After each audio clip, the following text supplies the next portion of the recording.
अभी तो मंजिल पाना बाकी है, अभी तो इरादों का इम्तिहान बाकी है, अभी तो तौली है मुट्ठी भर जमी, अभी तो तौलना आसमान बाकी है। नमस्कार साथियों, स्वागत है आपका श्री रमा एकेडमी में। जैसा कि सर ने आपको पहले ही बताया था कि कुछ सरप्राइज देंगे आपको, वह सरप्राइज क्या है उसका समय आ चुका है। आज आपको क्या सरप्राइज मिलेगा उसकी जानकारी आपको देते हैं, और न केवल सरप्राइज की, उसके बाद आपको कुछ अध्यापन का कार्य भी कराया जाएगा। जो सरप्राइज है उसी को हमें कंटिन्यू भी करना है। सरप्राइज क्या है, तो आपके लिए बहुत महत्वपूर्ण सीरीज हम स्टार्ट कर रहे हैं, वह है मध्य प्रदेश जीके की, है ना। जो टॉप 40 हमारी सीरीज चल रही है कि जो टॉपिक्स हैं आपके टॉप 40, जहां से ज्यादातर 80 to 90% क्वेश्चन आपके आ जाते हैं, उसको हमने स्टार्ट किया है अभी, है ना। तो यदि आप एमपी जीके की बात करेंगे तो एमपी जीके तो ऐसा कोई बिंदु नहीं होगा जो महत्वपूर्ण नहीं है। एमपी जीके आपको कंप्लीट पढ़ना है, लगभग लगभग कुछ बातें हो सकती हैं जो कम महत्वपूर्ण है, उसको हम स्किप करेंगे एक्चुअली, है ना। तो टॉप 40 के लिए आप तैयार रहिएगा। आज मैं शुरू कर रहा हूं एमपी जीके, है ना। इसकी जानकारी कि हमें कैसे पढ़ना है वह तो मैं भी संक्षिप्त में दूंगा ही। उसके पहले थोड़ा बहुत बातें और जान लेते हैं, फिर अपनी क्लास की ओर अग्रसर हम होंगे। देखिए प्यारे बच्चों, अभी जो हमारा टॉपिक होगा वो होगा महत्वपूर्ण घटनाएं, प्रमुख राजवंश। जो आपका एमपी जीके में प्रीलिम्स में पहला ही पॉइंट लिखा हुआ है पहली यूनिट का, कि मध्य प्रदेश के इतिहास की प्रमुख घटनाएं और प्रमुख राजवंश, है ना। इसमें क्या क्या आ सकता है इसकी जानकारी आगे पूरे सिलेबस को मैं डिस्कस करूंगा। उसके पहले थोड़ा सा जानकारी दे दूं मैं आपको कि न केवल एमपीजी के, उसके अलावा साइंस एंड टेक सबसे कठिन चीज जो है ना, दो बातें हैं जो हम शुरू कर रहे हैं, वह किस दृष्टिकोण से महत्वपूर्ण है यह आपको सीखना होगा। वह इसलिए महत्वपूर्ण है क्योंकि एक एमपीजी के है जहां से बहुत सारे क्वेश्चन पूछे जाते हैं। प्रीवियस ईयर क्वेश्चन पेपर आप यदि उठाएंगे तो उसमें आप देखेंगे कि 30 क्वेश्चन से अबव क्वेश्चंस आ रहे हैं आपके एग्जाम में। पिछले दो एग्जाम्स को आप देखेंगे तो 40 के आसपास क्वेश्चंस आपके एमपीजीके से आ रहे हैं। तो इस दृष्टिकोण से एमपीजीके बहुत महत्वपूर्ण है। उसके अलावा एक समस्या है कि हमको साइंस समझ में ही नहीं आती, तो साइंस का जो भय है, जो डर है आपके अंदर, उसको समाप्त करने के लिए हमने साइंस की भी शुरुआत की है। यूएसजी सर आपको विज्ञान के संबंध में जानकारियां देंगे। तो दोनों ही जो महत्वपूर्ण बातें हैं उनको आपको ध्यान से देखना है, समझना है, सुनना है और पढ़ना है, ताकि आप एग्जाम क्रैक कर पाएं। चलिए समय न गवाते हुए आगे बढ़ेंगे हम। ये आपके लिए एक व्यवस्था भी हमने रखी है हमारे ऐप पर, जिसका लिंक आपको डिस्क्रिप्शन बॉक्स में मिल जाएगा। वहां पर जाकर आपको ऐप डाउनलोड करना है, और फ्री जो टेस्ट सीरीज चल रही है हमारी, मुफ्त में है बिल्कुल। बहुत अच्छे क्वेश्चंस हमने शामिल करने की कोशिश की है ना। तो उनको आपको मुफ्त में जो है तो उन क्वेश्चंस को सॉल्व करना है और अपना आकलन करना है कि आप कितने स्तर पर पहुंच चुके हैं अभी। ठीक, चलो प्यारे बच्चों, तो अब चलते हैं हम एमपी जीके की ओर, जिसकी जानकारी हमें आज प्राप्त करना है। उसके पूर्व पढ़ने के लिए आपको एक जानकारी दे दें कि सफलता में 1% योगदान प्रतिभा का होता है, शेष 99% श्रम का। तो ये बहुत उदाहरण आपको आसपास मिल जाएंगे कि स्कूल लाइफ में या कॉलेज लाइफ में कोई विद्यार्थी बहुत होशियार रहा है, लेकिन आगे चलकर क्या हो गया है, उसने पढ़ाई पर ध्यान कम दिया, और क्या हो गया, या कि उसने सोचा कि मैं तो पहले से ही प्रतिभाशाली हूं और क्या ही मुझे श्रम करने की जरूरत है, मुझे सब आता है। तो यदि ऐसी आपकी सोच है तो थोड़ा सा उसको त्यागना होगा। इस जगह पर आपको श्रम भी करना होगा, है ना। कुछ और बातें हैं जो इसको काट सकती हैं, लेकिन अभी के लिए आप याद रखिए कि परिश्रम तो करना ही पड़ेगा। सफलता का कोई शॉर्टकट आपको नहीं मिलने वाला है। यह जो बात कही है वो आपके महान वैज्ञानिक थॉमस अल्वा एडिसन साहब ने कही है, तो इनकी बातों को आप ध्यान में रख सकते हैं। चलो, ये हमारा सिलेबस है यूनिट 1 का, टॉप 40 के अंतर्गत ही आएगा ये, है ना, जो हमारी सीरीज चल रही है। सारी बातें इसलिए शामिल है क्योंकि सारी ही बातें इसमें महत्वपूर्ण है। कोई ऐसा पॉइंट होगा ही नहीं इसमें जो आपको लगेगा कि कम महत्वपूर्ण है। अच्छा, ये ध्यान रखिएगा कि मैं अपनी बातों को बहुत ध्यान से और संभाल कर बोलता हूँ। जो बोलता हूँ वो कोशिश करता हूँ कि कर पाऊँ उसको, है ना। तो ये जो मैंने शामिल किया है ये बहुत महत्व के ही टॉपिक हैं। जानकारी बहुत अनुभव के बाद और बहुत ज़्यादा विश्लेषण के बाद मैंने प्राप्त की है। काफ़ी सारा अनुभव मुझको पढ़ते और पढ़ाते हो गया, तो इस अनुभव की बात है। दूसरी बात, मैं आज भी बहुत मेहनत करता हूँ। जैसे जितनी मेहनत आप नहीं करते होंगे अपने सिलेक्शन के लिए, उतनी मैं आपको पढ़ाने के लिए करता हूँ। तो ये मैंने जानकारी निकाली है। सिलेबस आप देखेंगे जो आयोग के द्वारा जारी किया गया है उसमें थोड़ा सा अव्यवस्थित तौर पर चीजें दी हुई हैं। इसको हम किस क्रम में पढ़ने वाले हैं या किस व्यवस्था से आगे बढ़ने वाले हैं, ये जानकारी मैंने यहाँ पर क्रमबद्ध की है। ठीक, तो आइए सीख लेते हैं, जान लेते हैं इसको कि कैसे हमको एमपीजी के पढ़ना है। ये ध्यान रखिएगा, एक चीज से रिलेटेड दूसरी बात होगी तो ये आपको इसी क्रम में रखा गया है ताकि आपको एक बात यदि पता हो तो दूसरी बात अपने आप याद हो जाए, समझ में आ जाए। तो किसी भी विषय के अध्ययन के लिए क्रमबद्धता का होना बहुत आवश्यक है क्योंकि हर बात कहीं ना कहीं एक दूसरे से जुड़ी होती है। तो पहला पॉइंट यहां पर लिखा हुआ है प्यारे बच्चों,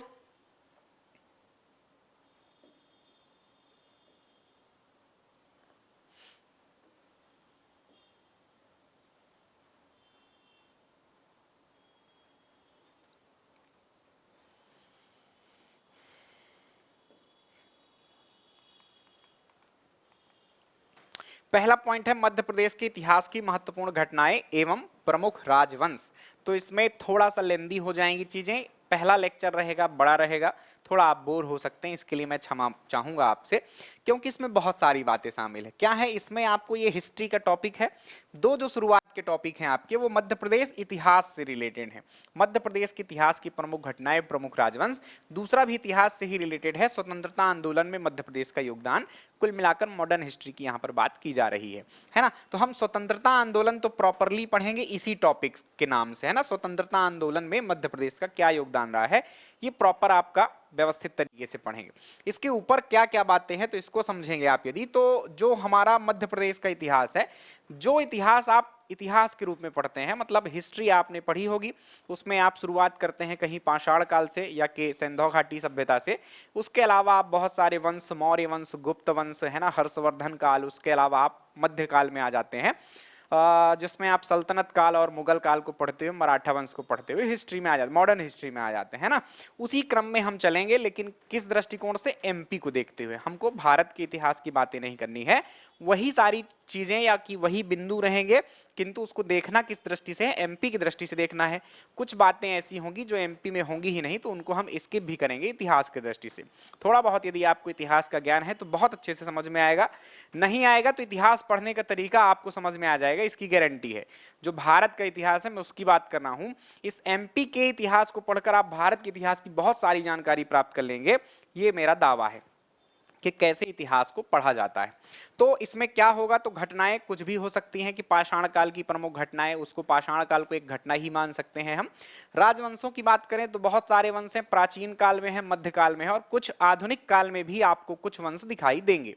जैसे उदाहरण के तौर पर मैं बताऊं तो प्राचीन काल में आपका मौर्य वंश रहा, गुप्त वंश रहा, वाकाटक वंश रहा, इन सब का कहीं ना कहीं कुछ क्षेत्र और कुछ घटनाएं किससे रिलेटेड रही, मध्य प्रदेश से रही, तो इन सबको मध्य प्रदेश की दृष्टि से सीखेंगे। उसके अतिरिक्त मध्यकाल में यदि आ जाते हैं या कि मध्यकाल के पहले पूर्व मध्यकाल को देखें तो चंदेल वंश आपने सुना होगा, परमार वंश आपने सुना होगा, आपने कलचुरी वंश सुना होगा, कच्छपघात वंश सुना होगा। इन सब की जानकारी लेते हुए हम मध्यकाल तक पहुंच जाएंगे। मध्यकाल में भी कुछ वंश हैं, जैसे कि कुछ शुरुआत होती है गौरी वंश से आपके मध्य प्रदेश में, जो कि एक प्रकार का मुस्लिम सत्ता थी आपके मध्य प्रदेश में। दूसरे क्षेत्रों में देखेंगे तो उस टाइम पे आपका कुछ बघेल वंश चल रहा था, जो कि एक पूर्व मध्यकाल से ही स्टार्ट हुआ था, वो ऐसा कह सकते हैं। तोमर वंश है, गोंड वंश है, इन सब की जानकारी हम हासिल करेंगे। उसके अलावा कुछ आधुनिक काल में भी वंश हम देखते हैं, जैसे कि होलकर वंश है, भोपाल रियासत है। इनकी शुरुआत तो कहीं ना कहीं मध्यकाल से ही हुई थी, किंतु इनकी जो प्रमुख घटनाएं हैं वो आधुनिक काल से जुड़ी हुई हैं, इसलिए हम उसको आधुनिक काल की दृष्टि से देखेंगे।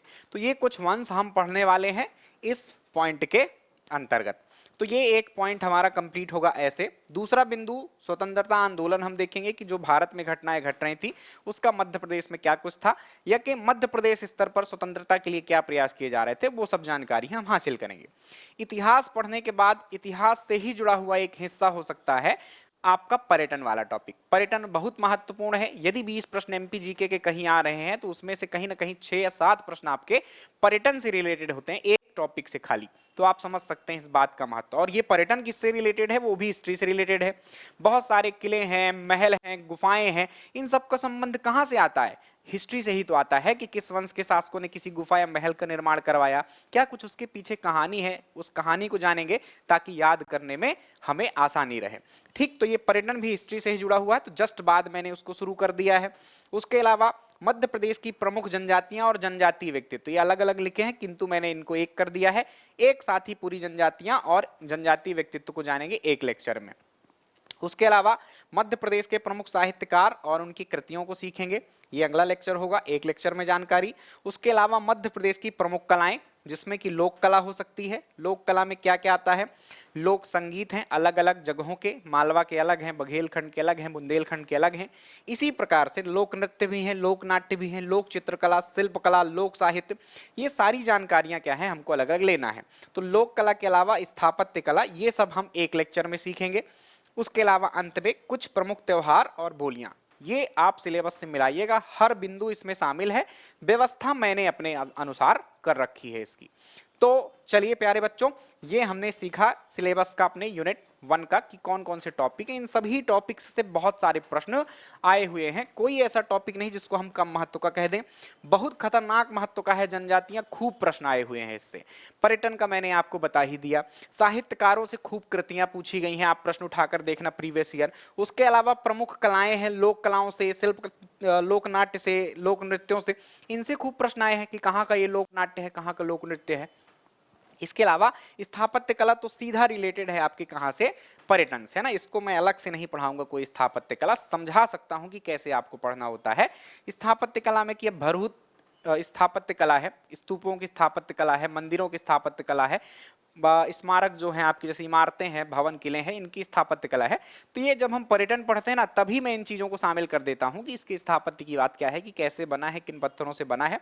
स्थापत्य का मतलब सिंपल, कोई भी भवन या इमारत कैसे बनी हुई है, ये होता है। ये पर्यटन में ही आपका कंप्लीट हो जाएगा, राइट। उसके अलावा त्योहार और बोलियां हैं, यहाँ से थोड़ा सा कम प्रश्न आए हैं, तो ये अंतिम टॉपिक इसलिए मैंने इसको रख रखा है। चलिए, तो अब हम आज शुरू करने वाले हैं मध्य प्रदेश के इतिहास की महत्वपूर्ण घटनाएं और प्रमुख राजवंश।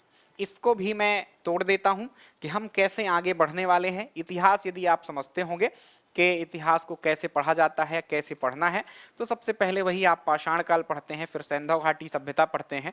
उसके अलावा आपका फिर उसके बाद बौद्ध काल या के बौद्ध धर्म के बारे में आप पढ़ते हैं, धार्मिक आंदोलन उन्हें कह सकते हैं आप। जैन धर्म की भी बात वहाँ करते हैं, महाजनपदों के बारे में पढ़ते हैं। ऐसे आप आगे बढ़ते हुए आ जाते हैं मौर्य काल तक, या हर्यक वंश बीच में मगध साम्राज्य का उदय है, वो भी आप पढ़ते हैं। और फिर मौर्य काल, फिर शुंग काल, फिर उसके बाद गुप्त काल, ऐसे क्रम में आप आगे बढ़ते रहते हैं। तो जो जो मध्य प्रदेश से रिलेटेड है हम उन्हीं को देखेंगे। यहाँ पर मैं मध्य प्रदेश के पाषाण काल की जानकारी दूंगा। MPPSC जो है जिसकी आप तैयारी कर रहे हैं, सामान्यतः भारत के दृष्टिकोण से कोई प्रश्न यहाँ से नहीं आए हैं, ना ही आने की संभावना है। पाषाण काल आपको उस दृष्टिकोण से नहीं पढ़ना है। किस दृष्टिकोण से? भारत के इतिहास के दृष्टिकोण से। हमें पढ़ना है मध्य प्रदेश के दृष्टिकोण से, क्योंकि मध्य प्रदेश जीके से पाषाण काल से रिलेटेड प्रश्न आ चुके हैं, तो इनको हमें पढ़ना होगा। भारत के लिए आपको ये टॉपिक पढ़ने की आवश्यकता नहीं है, आप सीधे सिंधु घाटी सभ्यता से अध्ययन कर सकते हैं। तो ये पाषाण काल में हम देखेंगे मध्य प्रदेश का पाषाण काल क्या स्थिति थी। पाषाण काल के अलावा एक और अगला काल आता है ताम्र पाषाण काल, वो देखेंगे। लौह युग है, वो देखेंगे। महापाषाण युग का मध्य प्रदेश में क्या स्थिति है। वैदिक काल क्या था, महाजनपद काल कैसा था, यहां तक हम देखने वाले हैं। किसके बारे में? ये जो पहला पॉइंट था हमारा। उसके अलावा फिर आगे चलेंगे हम मध्य प्रदेश में मौर्य काल, यहीं तक मध्य प्रदेश का संबंध था इन पॉइंट्स से। इसके बाद क्या आता है? बौद्ध धर्म है, जैन धर्म है, द्वितीय नगरीय क्रांति है, प्रथम नगरीय क्रांति, सिंधु घाटी सभ्यता। तो 6वीं शताब्दी ईस्वी पूर्व की एक प्रमुख घटना थी द्वितीय नगरीय क्रांति, है ना। वो सब बातें हैं, तो वो हमको नहीं करना क्योंकि हमारे MP से रिलेटेड नहीं है। यहाँ पर हमको क्या करना है? मध्य प्रदेश में मौर्य काल में सीधे आ जाना है, क्योंकि मौर्य काल का संबंध हमारे मध्य प्रदेश से था। अवंती जो था वो हमारा महाजनपद था, और आगे चलकर मौर्य वंश का एक प्रांत था जो कि हमारे MP में ही था, तो पढ़ना जरूरी है। उसके बाद मौर्योत्तर काल देखेंगे, जिसमें कुछ छोटे छोटे वंश जैसे शुंग वंश, सातवाहन वंश, विदेशी आक्रमण हुए इस काल में, जिसमें हिंद यूनानी, शक वंश, या के शक में छहरात और कार्दमक वंश कहाँ थे? MP में। कुषाण वंश, तो ये देखेंगे। उसके अलावा गुप्त काल में आ जाएंगे तो गुप्त वंश देखेंगे, नाग वंश देखेंगे, वाकाटक वंश देखेंगे, औलिकर वंश देखेंगे। उसके अलावा हर्षवर्धन काल आता है जो कि प्राचीन भारत का एक अंतिम महान शासक था। तो यहाँ तक हम कंप्लीट करने वाले हैं अभी, है ना। तो चलिए शुरू करते हैं। इसके आगे भी जानकारियां हैं, किंतु अब बहुत ज़्यादा समय हो जाएगा जानकारी देते देते ही। आज पहला लेक्चर है, इसलिए जानकारी समझना जरूरी है। तरीका समझना होता है। किसी भी टीचर से आप पढ़ सकते हैं, बहुत अच्छा सब पढ़ाते हैं, है ना, लेकिन किस पैटर्न में कौन चल रहा है ये जानना महत्वपूर्ण है। कोई भी कहीं से किसी को उठाकर देखोगे तो बातें समझ में नहीं आती कि भाई किसी का कोई ध्येय हो सकता है, किसी का कुछ हो सकता है, किस दृष्टिकोण से पढ़ा रहे हैं, ये सबका अलग अलग होता है।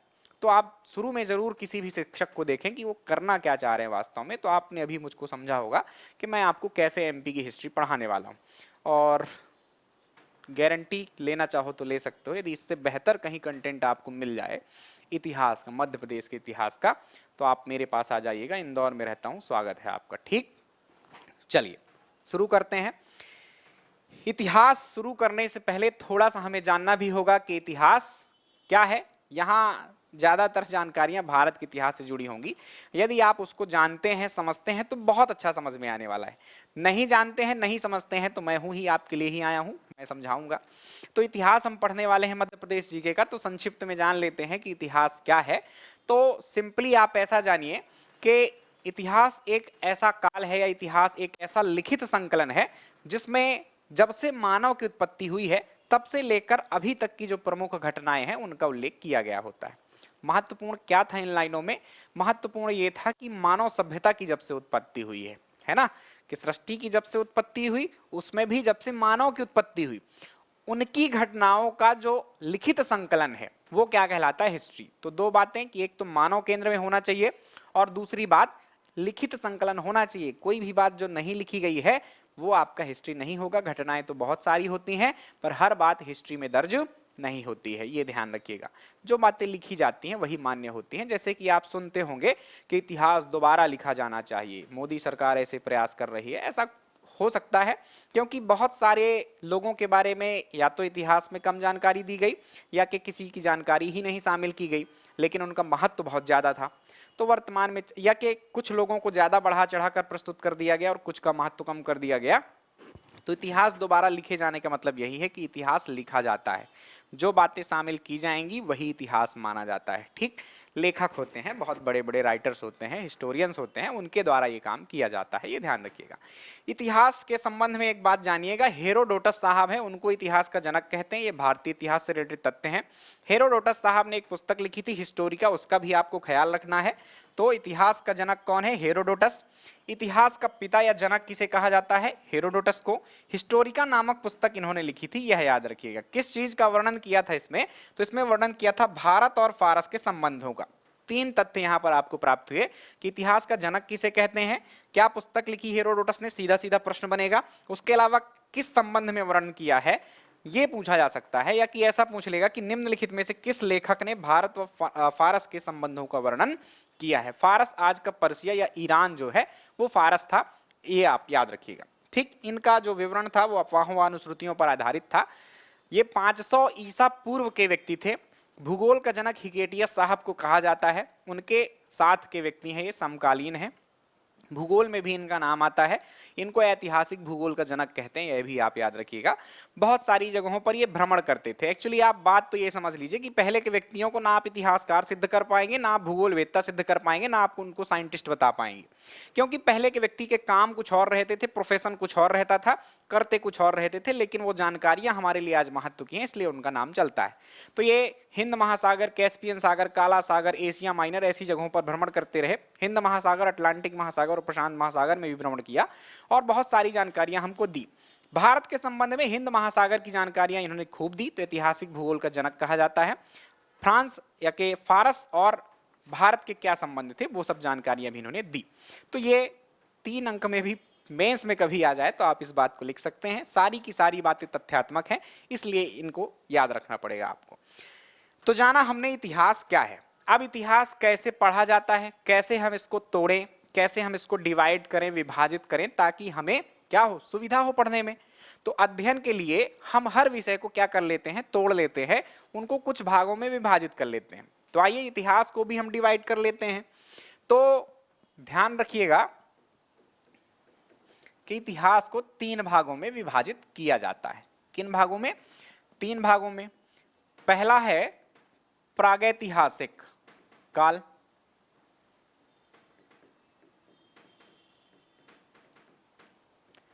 दूसरा है आद्य ऐतिहासिक काल,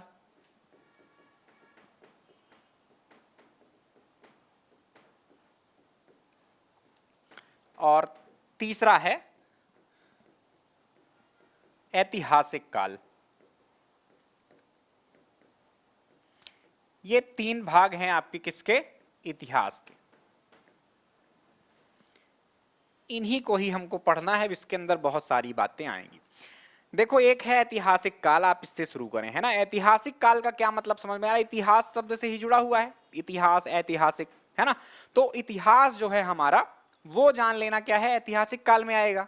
जैसे सामान्यतः हम कहाँ से जानना शुरू करते हैं? वैदिक पीरियड से, वैदिक काल से आप जानना शुरू करते हैं, क्योंकि यहाँ से ही हमको बहुत सारी जानकारियां मिलना प्राप्त होती हैं।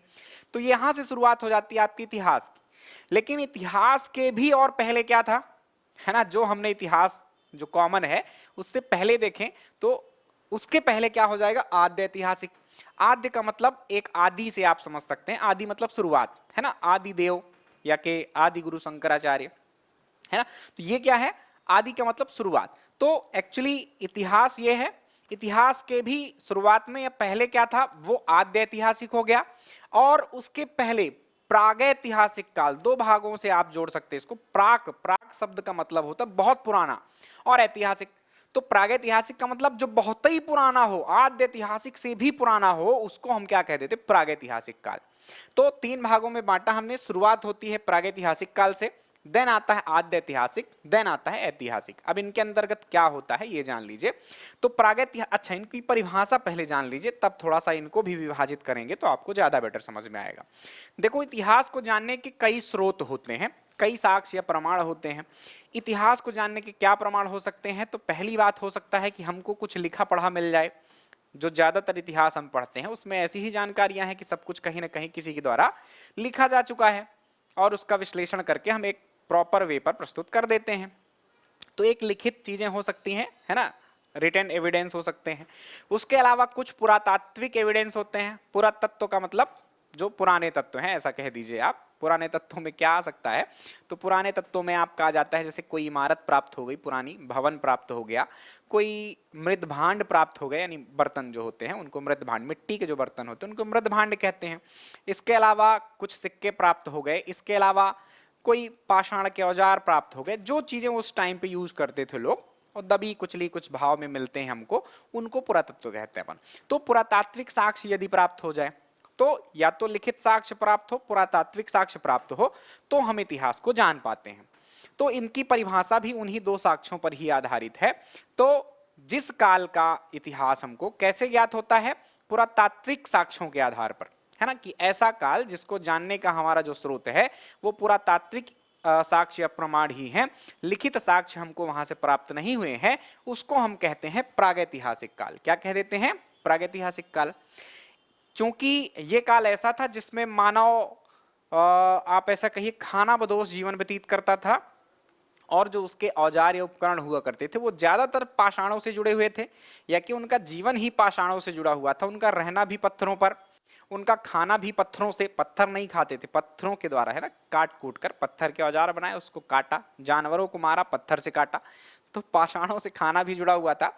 उसके अलावा जो भी जीवनचर्या थी ज्यादातर पाषाणों से ही जुड़ी हुई थी। तो इस कारण से उस चीज को या प्रागैतिहासिक काल को हम क्या कहते थे? पाषाण काल, या कि एक और शब्द कह सकते हैं आप, आदि मानव काल, राइट। तो ये प्रागैतिहासिक काल जो था यही था क्या आपका? ये ध्यान रखिएगा, पाषाण काल। पाषाण का मतलब होता है पत्थर, और काल का मतलब युग से है, समय से है। पाषाण को प्रस्तर भी कहते हैं, प्रस्तर काल भी आप कह सकते हैं इस बात को। तो ये प्रागैतिहासिक काल है हमारा, जिसमें हमको पुरातात्विक स्रोत मिले या साक्ष्य मिले। क्या क्या मिले? तो हमको उनके द्वारा बनाए गए पत्थरों के उपकरण मिल गए, औजार मिल गए। जो भी अपने जीवनचर्या में वो कुछ यूज करते थे वो ज्यादातर चीजें पत्थर की थी, इसलिए इस काल को क्या कह दिया हमने? पाषाण काल कह दिया। आदि मानव यानी शुरुआत का मानव था, इसलिए आदि मानव काल भी कह रहे हैं। इसको हम तीन भागों में बांटते हैं। कितने भागों में बांटते हैं? तीन भागों में। पुरा पाषाण काल, पुरा पाषाण काल, पुरा का मतलब पुराने से होता है। मध्य पाषाण काल,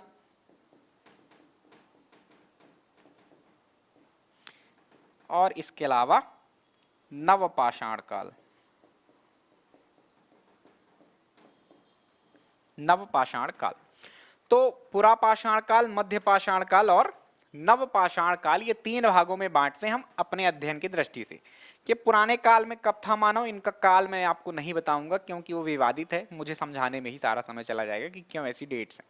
लगभग मान लीजिए 10,000 ईस्वी पूर्व तक का काल जो है वो आपका पुरापाषाण काल का है। फिर बता देता हूं चलो, पर पूछना मत कुछ मुझसे, है ना।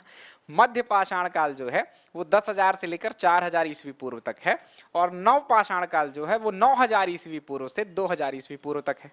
अब यहाँ पर कुछ मन में प्रश्न आ रहे होंगे, दबा लीजिए, हिस्ट्री वाले सर से पूछ लीजिएगा, ठीक। ज्ञात है मुझे लेकिन समय लगेगा। तो पुरापाषाण काल क्या है? इस काल में बहुत शुरुआत का मानव है, कैसे जीवन व्यतीत करता था, ये सब जानकारियां पढ़ते हैं।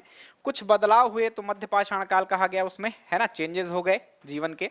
और नवपाषाण काल मतलब थोड़ा सा आधुनिकता और आ गई और बदलाव आए जीवन में, तो वो नवपाषाण काल है। अभी इसकी संक्षिप्त जानकारी दूंगा मैं, क्योंकि इसी से जुड़ा हुआ हमारे एमपी का हिस्ट्री है, तो ये जानना समझना आपके लिए आवश्यक होगा कि क्या था ये, और फिर उसको एमपी से जोड़कर हम देख लेंगे और हमारी कहानी खत्म हो जाएगी पाषाण काल की।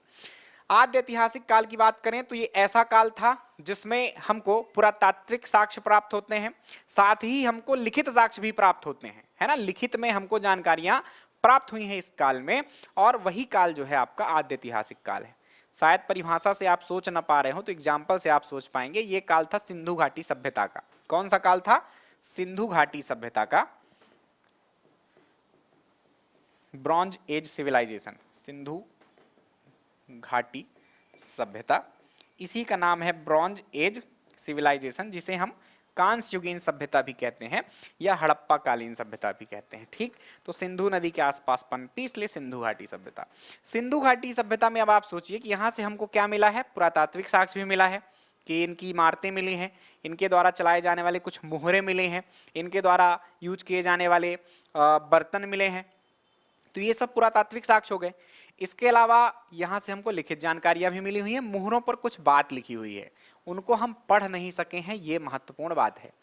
तो क्या है आपका आद्य ऐतिहासिक काल? कि ऐसा काल जिसमें हमको लिखित साक्ष्य भी प्राप्त होते हैं और पुरातात्विक साक्ष्य भी प्राप्त होते हैं, किंतु यहाँ से हमको क्या नहीं प्राप्त हुआ है? इनकी जानकारी नहीं हमको कि इन्होंने क्या लिखा है। लिखित साक्ष्य को हम पढ़ नहीं पा रहे हैं, वह काल क्या है आपका? आद्य ऐतिहासिक काल है, राइट। तो आद्य ऐतिहासिक काल में एग्जाम्पल क्या आ जाएगा? सिंधु घाटी सभ्यता। लिपि जो थी, जो जिस लिपि में लिखते थे वो लिपि थी इनकी भाव चित्रात्मक लिपि। जो चित्रों का यूज करके हम कुछ व्यक्त करते हैं उसको भाव चित्रात्मक लिपि कहते हैं, ठीक। तो ये हो गया आपका आद्य ऐतिहासिक काल। फिर आ जाते हैं ऐतिहासिक काल में कि ऐसा काल जिसमें हमको पुरातात्विक के साथ साथ लिखित साक्ष्य प्राप्त होते हैं और उनको अच्छी तरह से पढ़ा भी और समझा भी जा सकता है। वो काल क्या है आपका? ऐतिहासिक काल है। इसकी शुरुआत कहां से? तो वैदिक काल के जो बाद का काल है वो पूरा आपका ऐतिहासिक काल है ना। वैदिक काल से लेकर अब तक, वैदिक काल से लेकर अब तक का जो काल है वह क्या है? ऐतिहासिक काल है। ये जानकारी थी इतिहास की। तो हमने अभी सीखा इतिहास क्या है और इतिहास को कैसे बांटकर हम पढ़ सकते हैं। प्रागैतिहासिक काल, आद्य ऐतिहासिक काल और आपका ऐतिहासिक काल, राइट। ये बात हो गई। अब हम थोड़ा थोड़ा इनकी जानकारी लेते चलते हैं, यहां से शुरू करते हैं। एमपी के दृष्टिकोण से हमको यहां से शुरू करना है ना। तो इससे पहले हमको थोड़ा सा संक्षिप्त में जान लेते हैं कि पुरापाषाण काल क्या था, मध्य पाषाण काल क्या था और नवपाषाण काल क्या था। तो आइए आगे बढ़ते हैं। यही क्रम रहेगा अपना पढ़ने का, ये ध्यान रखना है। यही शुरुआत करेंगे पाषाण काल, फिर सिंधु घाटी सभ्यता में चलेंगे, फिर वैदिक काल में आ जाएंगे और उसके आगे बहुत सारे जो वंश आते हैं उन सबको पढ़ना है हमको। तो यहां से अपन शुरू कर रहे हैं, ध्यान में ये रखना है आपको। ये बांटा भी गया है प्रॉपर तरीके से, आप जब पढ़ेंगे इनको तो समझ में आ जाएगी। वही बातें हैं। प्रागैतिहासिक काल की जानकारी दे दी है, एक आध तथ्य और एक्स्ट्रा लिख रखे हैं मैंने, उनको जान लीजिए। ये प्रश्न पूछा भी गया है, प्रागैतिहासिक खोजों का जनक किसे कहा जाता है? नोट कर लीजिएगा, रॉबर्ट ब्रूस फुट को कहा जाता है। क्या कहा जाता है? रॉबर्ट ब्रूस फुट को प्रागैतिहासिक खोजों का जनक। ये ब्रिटिश थे और ये एक प्रकार के भूगोलवेत्ता थे। प्रश्न ये भी पूछा गया है कि ये क्या थे एक्चुअली। ये भूगर्भ शास्त्री, सॉरी भूगोलवेत्ता में बोल रहा था, भूगोल की भी एक शाखा है भूगर्भ शास्त्र, है ना, या कि भूविज्ञान।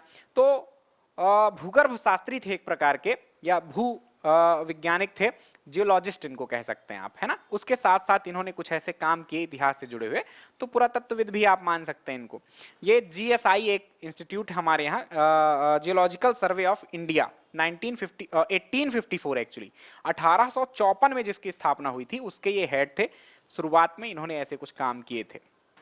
इसके बाद ASI एक सुना होगा आपने, आर्कियोलॉजिकल सर्वे ऑफ इंडिया, तो उसके जनक आपके अलेक्जेंडर कनिंघम, और भारतीय पुरातत्व का जनक उनको कहा जाता है। ये MPPSC ने एक बार प्रश्न पूछा था, तो याद होगा आपको शायद, अभी कुछ 18-19 के आसपास पूछा था, है ना।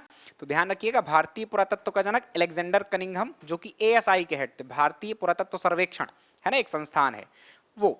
और आपके जियोलॉजिस्ट जो थे, या के भारतीय जियोलॉजी सर्वे ऑफ इंडिया, उसके हेड कौन थे आपके, रॉबर्ट ब्रोसफुट। तो इनको आप कहते हैं प्रागैतिहासिक खोज। क्यों कहते हैं, तो पल्लावरम नामक एक स्थान है, मद्रास यानी आज के चेन्नई में ये स्थित है। यहाँ से जो सबसे पुराने पाषाण उपकरण थे वो इन्होंने ही खोजे थे, राइट। चलिए, ये तथ्यात्मक जानकारी कुछ थी। आगे बढ़ते हैं। 3 भागों में जो हमने पीछे बांटा था अपने प्रागैतिहासिक काल को, उसको देखना है। ये पूरा पाषाणकालीन मध्य प्रदेश है ना। तो इसकी शुरुआत के पहले मैं संक्षिप्त में आपको वो जो पाषाण काल को हमने 3 भागों में बांट रखा है उसकी जानकारी मैं दे दूं, तो ज्यादा बेटर स्थिति में आप समझ पाएंगे, क्योंकि मेरे जो पॉइंट्स हैं वो फिर आपको अभी समझ में नहीं आएंगे। तो चलो, संक्षिप्त, बहुत संक्षिप्त है जानकारी ये।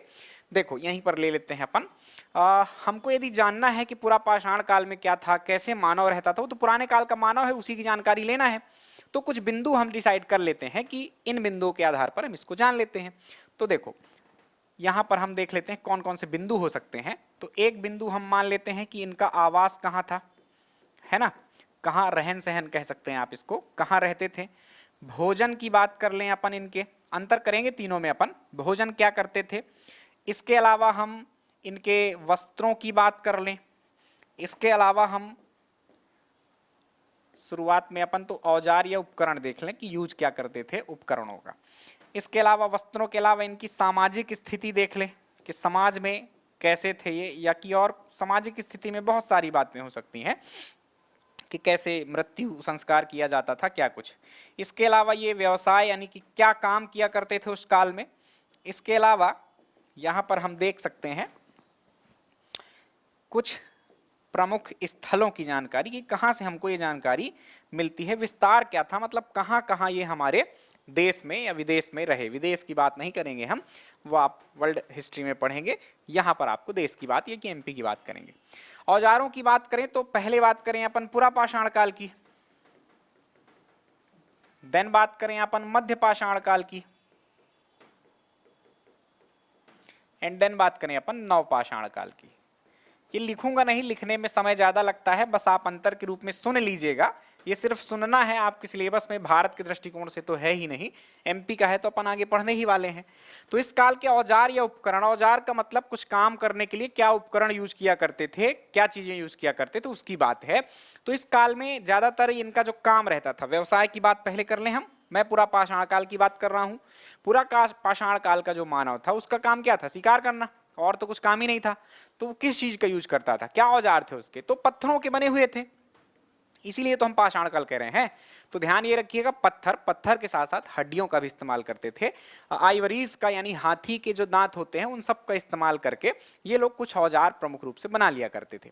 क्या औजारों की विशेषता थी, तो जो पूरा पाषाण काल था उस काल के औजार बड़े होते थे, बेडौल होते थे, खुरदुरे होते थे, कोई शेप साइज उनका प्रॉपर नहीं था, है ना। तो ये पूरा पाषाण काल की बात है।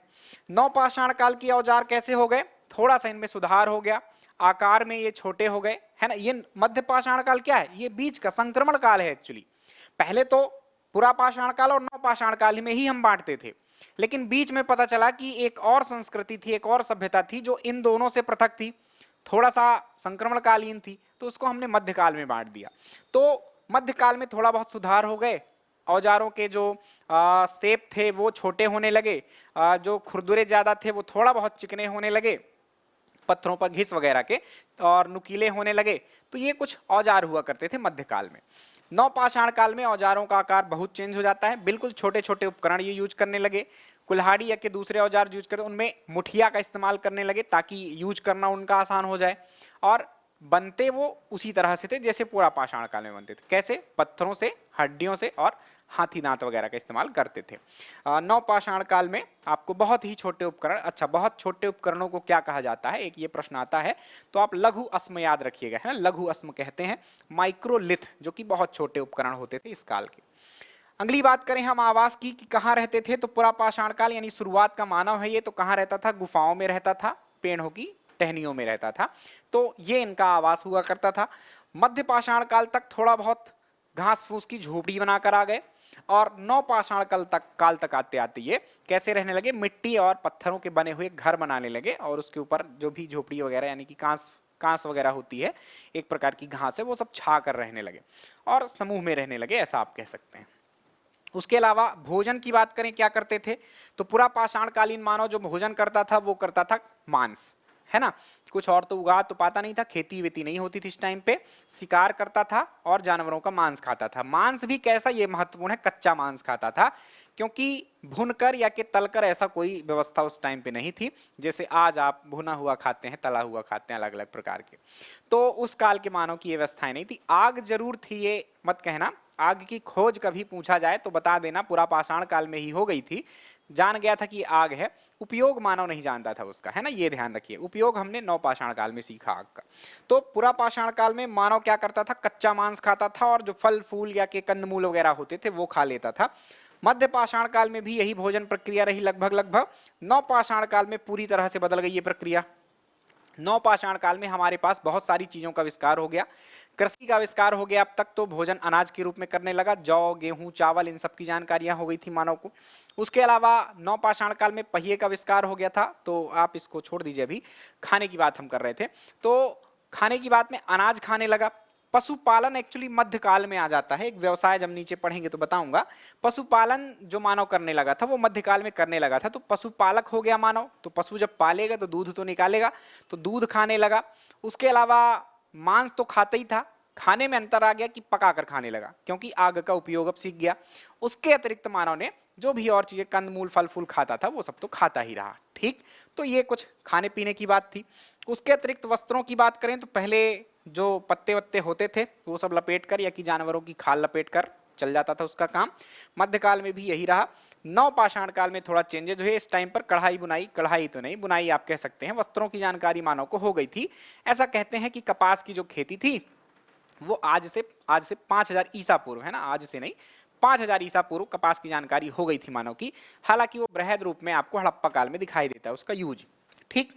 नेक्स्ट बात करें सामाजिक स्थिति, तो समाज कैसा था इनका, तो पहले आप ऐसा कहिए कि समाज तो नहीं ही था, ये 100% बात है, लेकिन परिवार, कुछ इतिहासकार ऐसा कह देते हैं कि पारिवारिक रूप से सब अलग अलग रहते थे, तो ऐसा मैं नहीं मानता या और बहुत सारे इतिहासकार नहीं मानते कि अकेले किसी का रहना कैसे पॉसिबल है। जानवर भी अकेले नहीं रहते, आप देखते होंगे वो भी समूह में चलते हैं, तो कम से कम अपने परिवार के साथ तो मानव रहता ही रहा होगा, इतनी बात निश्चित है। लेकिन समाज की अवधारणा, समाज मतलब समूह में आप रहें, एक दूसरे की मदद करें, ऐसा कोई अवधारणा नहीं रही होगी, ये बात तय है, ठीक। तो पारिवारिक समाज था, परिवार के साथ मानव रहता था, कहो एक आध लोगों को और पकड़ ले, लेकिन समाज पूरी तरह से नहीं बन पाया था। मध्यकाल में भी लगभग यही स्थिति रही, थोड़ा बहुत ग्रुप्स बनने लगे थे। नव पाषाण काल आते आते मानव क्योंकि कृषि करने लगा था तो उसका जो आवास था वो स्थायी हो चुका था, साथ में सब लोग रहने लगे थे, पशु पालने लगे थे तो चराने वराने की व्यवस्था हो गई, तो ये सब साथ में समूह में रहने लगा, मतलब समाज की भी अवधारणा यहाँ तक आ चुकी थी। बात करें व्यवसाय की, तो पूरा पाषाण कालीन मानव क्या करता था, जानवरों को लड़ाने का काम, शिकार करने का काम, यही सब उसके व्यवसाय यानी कि काम हुआ करते थे। मध्य पाषाण काल की भी स्थिति लगभग यही रही, थोड़ा बहुत सुधार हुए, और नव पाषाण काल तक तो बहुत सारी फिर से है ना, मॉडर्न एज कह सकते हैं आप उस काल का। इस काल में कृषि करने लगा था मानव, है ना, इसके अलावा पशुपालन करने लगा था, इसके अलावा मानव ने बर्तन बनाने सीख लिए थे, है ना, तो बर्तन यानी मृदभांड, पहिए का आविष्कार कभी पूछा जाए तो बता देना आप कब हुआ था, नव पाषाण काल में। पहिए यानी चौक का आविष्कार जिससे बर्तन बनाते हैं, बर्तन मृदभांड होते थे, है ना, और कुछ नहीं यूज करते थे, धातुएं यूज नहीं होती थी इस काल में, बर्तन बनाया करते थे मिट्टी के, मृदभांड उनको कहते हैं, ठीक। तो ये काम हुआ करता था मानव का। और विस्तार की बात करें तो कहाँ, तो पूरा पाषाण कालीन जो अवशेष हैं वो आपके मध्य प्रदेश से मिले हैं, पहली बात तो मध्य प्रदेश के ही कर लें। उसके अलावा तमिलनाडु से, आंध्र प्रदेश से, कर्नाटक से, केरल से, उत्तराखंड से, लगभग बहुत सारे राज्यों से, महाराष्ट्र से, राजस्थान से, बहुत सारी जगहों से हमको इनके अवशेष कहीं ना कहीं थोड़े बहुत मात्रा में मिल जाते हैं। ज्यादातर कहां से, तो आप मध्य प्रदेश को मान सकते हैं कि यहाँ खूब अवशेष हमको मिला पूरा पाषाणकालीन मानव के। उत्तर प्रदेश से भी बहुत मिले हैं, बिहार से भी मिले हैं, तो लगभग भारत की ज्यादातर जगहों से पूरा पाषाणकालीन मानव के अवशेष हमको मिले हैं। कुछ जगहों की बात करें, उनमें भी कुछ केंद्रित करके यदि हम बात करें, तो जैसे आप भीमबेटका कह सकते हैं, मध्य प्रदेश में पूरा पाषाणकालीन मानव का केंद्र। बहुत सारा आदमी वहां रहता रहा होगा, क्योंकि बहुत सारे हमको शैलचित्र वहां से प्राप्त हुए हैं। इसके अलावा पूरा पाषाण काल की बात करें तो अतिरमपक्कम एक स्थान है आंध्र प्रदेश में, वहां से बहुत सारी चीजें मिली। पीछे मैंने रॉबर्ट ब्रूसफुट बताते बताते आपको बताया था कि पल्लावरम में इन्होंने ही पहली बार अवशेष खोजे थे। तो ये सब स्थान है जहां से कुछ जानकारियां हमको मिलती हैं।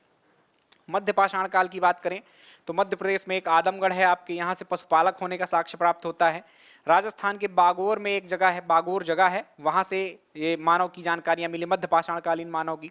तो ऐसे बहुत सारी जगहें हैं जहाँ से हमको मध्य पाषाणकालीन मानव के साक्ष्य प्राप्त होते हैं। नौ पाषाण काल की बात करें तो मध्य प्रदेश में नौ पाषाणकालीन मानव भी था। उसके अलावा देश में और कहाँ कहाँ था, तो और बाकी जो राज्य मैंने बताए वहाँ भी था मानव। कुछ केंद्रित जगहों की बात करें तो कश्मीर तक फैला हुआ था, आप ऐसा कह सकते हैं। बुर्ज होम, गुफ्फकराल, ऐसी जगहें सुनी होगी। पाकिस्तान में एक राणा घुंडई नामक जगह है, वहाँ से ऐसे हमको नौ पाषाणकालीन मानव के अवशेष खूब मिले हैं। तो ये एक जानकारी थी संक्षिप्त में तीनों कालों की, है ना। किस काल की? पाषाण काल की। पाषाण को भी हमने तीन भागों में बांटा, पूरा पाषाण काल, मध्य पाषाण काल और नव पाषाण काल। तो ये जानकारी प्यारे बच्चों किससे रिलेटेड? इंडियन हिस्ट्री से। अब आ जाते हैं अपन एमपी में, है ना। तो अभी आपको अब समझ में आ जाएगा, हमको मध्य प्रदेश पढ़ना है। मध्य प्रदेश की जानकारी यहाँ से आपकी शुरू होती है। आप कह सकते हैं कि मध्य पाषाणकालीन मध्य प्रदेश, सॉरी पाषाणकालीन मध्य प्रदेश। तो आइए, ये है जानकारी। पाषाण काल को भी हमने तीन भागों में बांटा था। तो पहला काल था पुरा पाषाणकालीन मध्य प्रदेश। तो आइए जानते हैं पुरा पाषाण काल में मध्य प्रदेश में क्या था, कैसा था, क्या कुछ चीजें घटित हुई थी। तो पुरा पाषाण काल में देखिए, यह काल आखेटक एवं खाद्य संग्राहक काल के रूप में जाना जाता है। पुरा पाषाणकालीन मध्य प्रदेश में मध्य प्रदेश दक्षिण व उत्तर भारत के तत्कालीन हथियारों, औजारों और जो गतिविधियां थी उनके एक संगम स्थल के रूप में आप कह सकते हैं कि उत्तर भारत में भी घटनाएं हो रही थी, दक्षिण भारत में भी। तो एक बीच का क्षेत्र आप कह सकते हैं, वो मध्य प्रदेश था। आइए जानते हैं कि क्या कुछ यहाँ पर हुआ। तो इस काल में हमको जो औजार प्राप्त हुए वो कुछ कुल्हाड़ियाँ, हस्तकुठार जिनको कहते हैं हैंडेक्स, खुरचनियाँ और जो पुराने उपकरण चॉपर वगैरह प्राप्त होते थे। चॉपर एक प्रकार का मतलब उपकरण होता था, लिखा है उसमें। खुरचनी खरोचने वाला, कुल्हाड़ी आप समझते ही होंगे। चॉपर एक प्रकार का पत्थर होता था जिसमें एक तरफ क्या होती थी, धार होती थी, काटने पीटने काम आता था। चॉप करना आप समझते होंगे ना, उसी से बना हुआ चॉपर, काटने वाला। तो ये कुछ हथियार हमको मिले हैं या औजार मिले हैं। ये इंडियन हिस्ट्री से आप पढ़ेंगे तो सेम बात है, जो औजार वहां पढ़ेंगे आप वही औजार मध्य प्रदेश में भी मिलेंगे।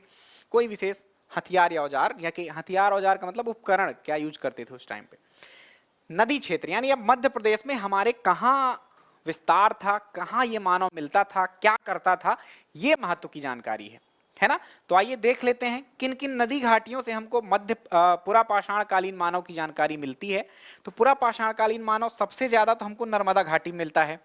न केवल मध्य प्रदेश में, बहुत महत्व की बात है, न केवल मध्य प्रदेश में बल्कि पूरे ही देश में यदि सबसे ज्यादा क्रियाएं हमको देखने को मिली पुरा पाषाणकालीन मानव की, तो वो नर्मदा घाटी ही थी। नर्मदा घाटी का मतलब नर्मदा नदी के भीतर नहीं, नर्मदा के आसपास के जो इलाके हैं उसको हम नर्मदा बेसिन कह सकते हैं, घाटी कह सकते हैं, राइट। यहाँ पर आप देख भी सकते हैं कि भारत व मध्य प्रदेश में सर्वाधिक पुरा पाषाण काल सभ्यता के अवशेष नर्मदा सोन घाटी से प्राप्त हुए हैं।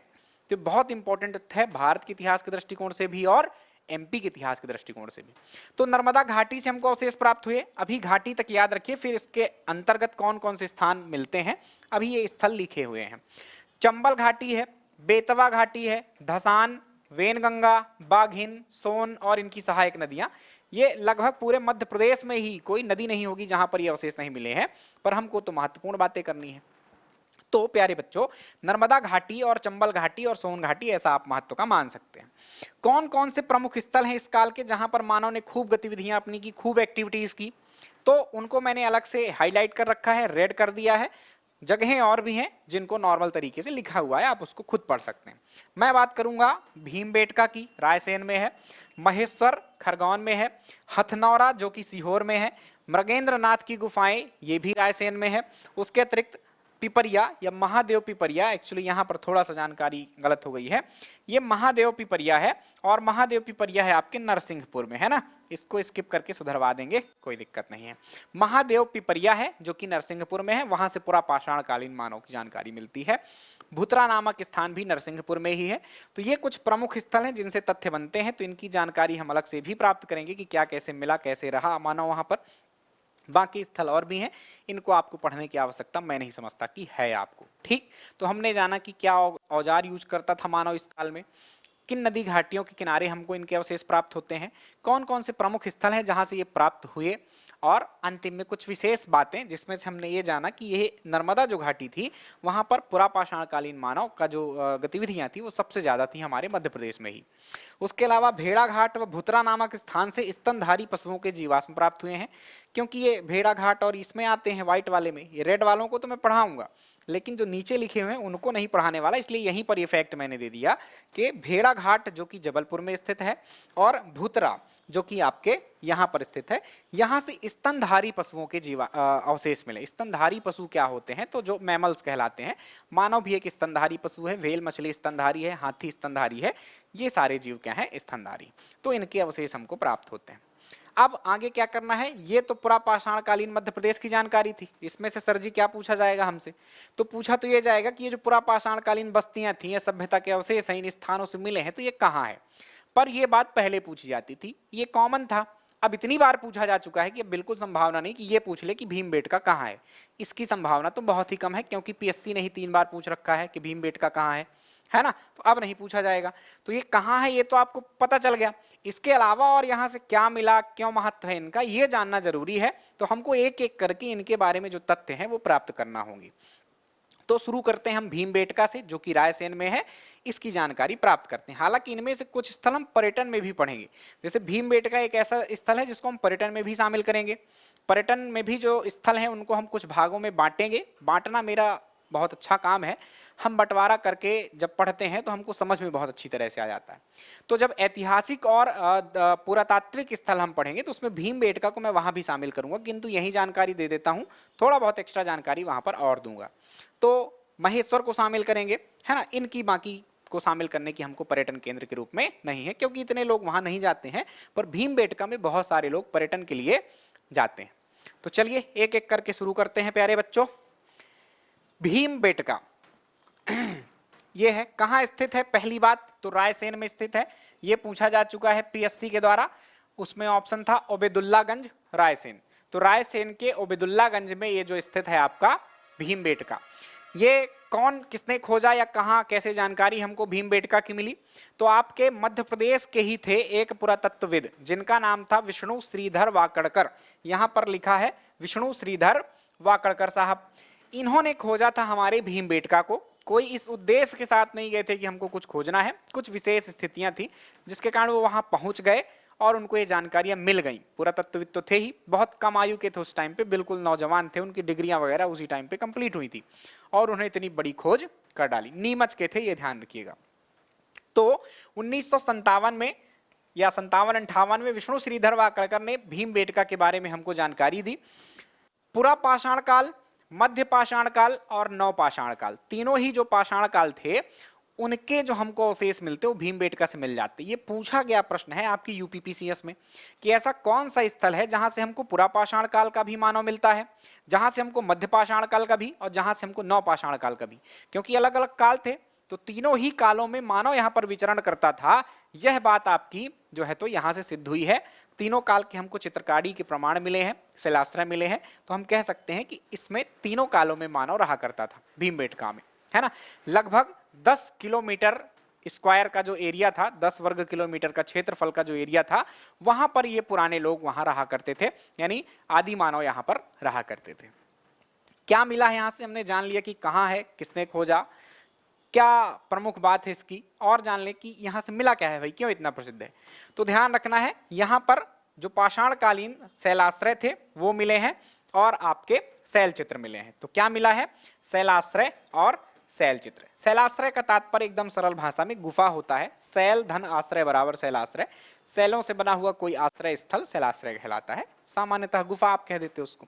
तो यहाँ से कई सारी गुफाएं मिली हैं और चित्रकारी के प्रमाण यानी शैल चित्र, चित्रकारी जो शैलों पर की जाए यानी पाषाणों पर की जाए, प्रस्तरों पर की जाए, उसे हम क्या कहते हैं?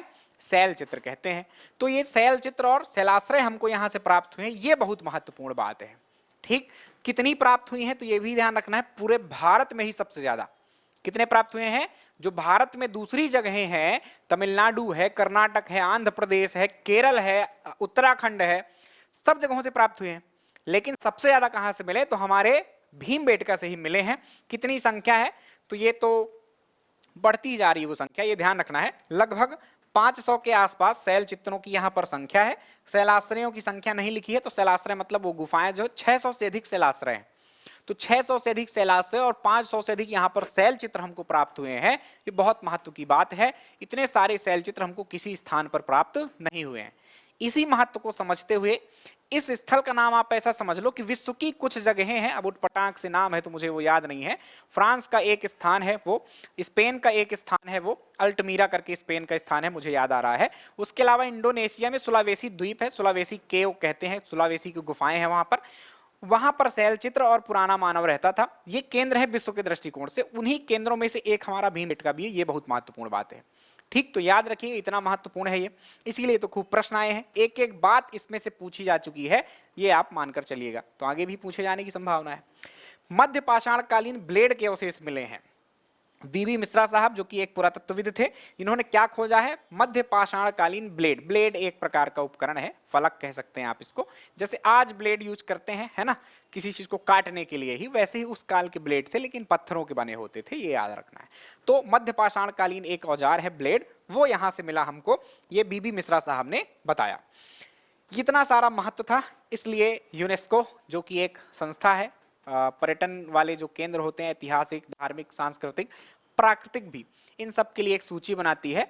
तो उसने ही क्या किया है? विश्व विरासत स्थल में हमारे भीमबेटका को शामिल किया है। बहुत महत्वपूर्ण बात है ये। कब शामिल किया है ये भी ध्यान रखना है, 2003 में शामिल किया है। मध्य प्रदेश में जो स्थल है प्रमुख रूप से 1986 में खजुराहो को, 1989 में सांची को और 2003 में आपके भीमबेटका को विश्व विरासत स्थल में शामिल किया है यूनेस्को ने। 2 शहर हैं 2020 में, ओरछा और ग्वालियर को, इसको भी शामिल किया गया है यूनेस्को की इस धरोहर लिस्ट में, है ना, लेकिन वो सूची थोड़ा सा अलग रहती है। चलिए आगे बढ़ते हैं। भीमबेटका की बात कर ली हमने। पुरापाषाणकालीन मानव में शैल चित्र कैसे हैं? तो ये इन चित्रों के माध्यम से आप बहुत बेहतर तरीके से देख सकते हैं। ये चित्र कैसे कि कोई मानव किसी जानवर की सवारी कर रहा है, कोई मानव किसी का शिकार कर रहा है, कोई मानव खुद आपस में लड़ रहा है या कि जानवरों को लड़ रहा है। ऐसे सारे चित्र आपको देखने को मिल जाएंगे इन शैल चित्रों में। यहाँ पर एक जानवर को एक मानव घसीट रहा है। ये बहुत शानदार जानकारी हो सकती है। यदि हिस्ट्री पढ़ाता आपको तो मैं बताता शैल चित्रों के बारे में कि हर चीज का एक उद्देश्य होता था। ये सब करने का कोई ऐसा ही नहीं कि कुछ भी बना रहे हो टाइम पास करने के लिए बना रहे थे, जो सामान्य अवधारणा हुआ करती थी पहले कि बस खाली पीली बैठा था मानो तो कुछ बना रहा। नहीं, ऐसा कुछ नहीं है। टाइम पास के लिए नहीं बनाया इसने, एक विशेष प्रयोजन के लिए बनाया है इन्होंने, पर वो बात आप हिस्ट्री में जानिएगा। चलिए, तो ये कुछ चित्रकारी के प्रमाण ऐसे मिलते हैं। क्या क्या आप नोट कर सकते हैं इसमें कि कलर क्या यूज करते थे? देख रहे हो आप लोग, लाल रंग भी है, सफेद रंग भी है, पीला रंग भी है, कहीं काला रंग भी मिल जाएगा आपको। तो इन सब रंग का इस्तेमाल किया करते थे। क्या बनाते थे ये? तो जानवरों के चित्र बनाते थे, खुद के आपस में जीवनचर्या में जो काम करते थे वो बनाते थे।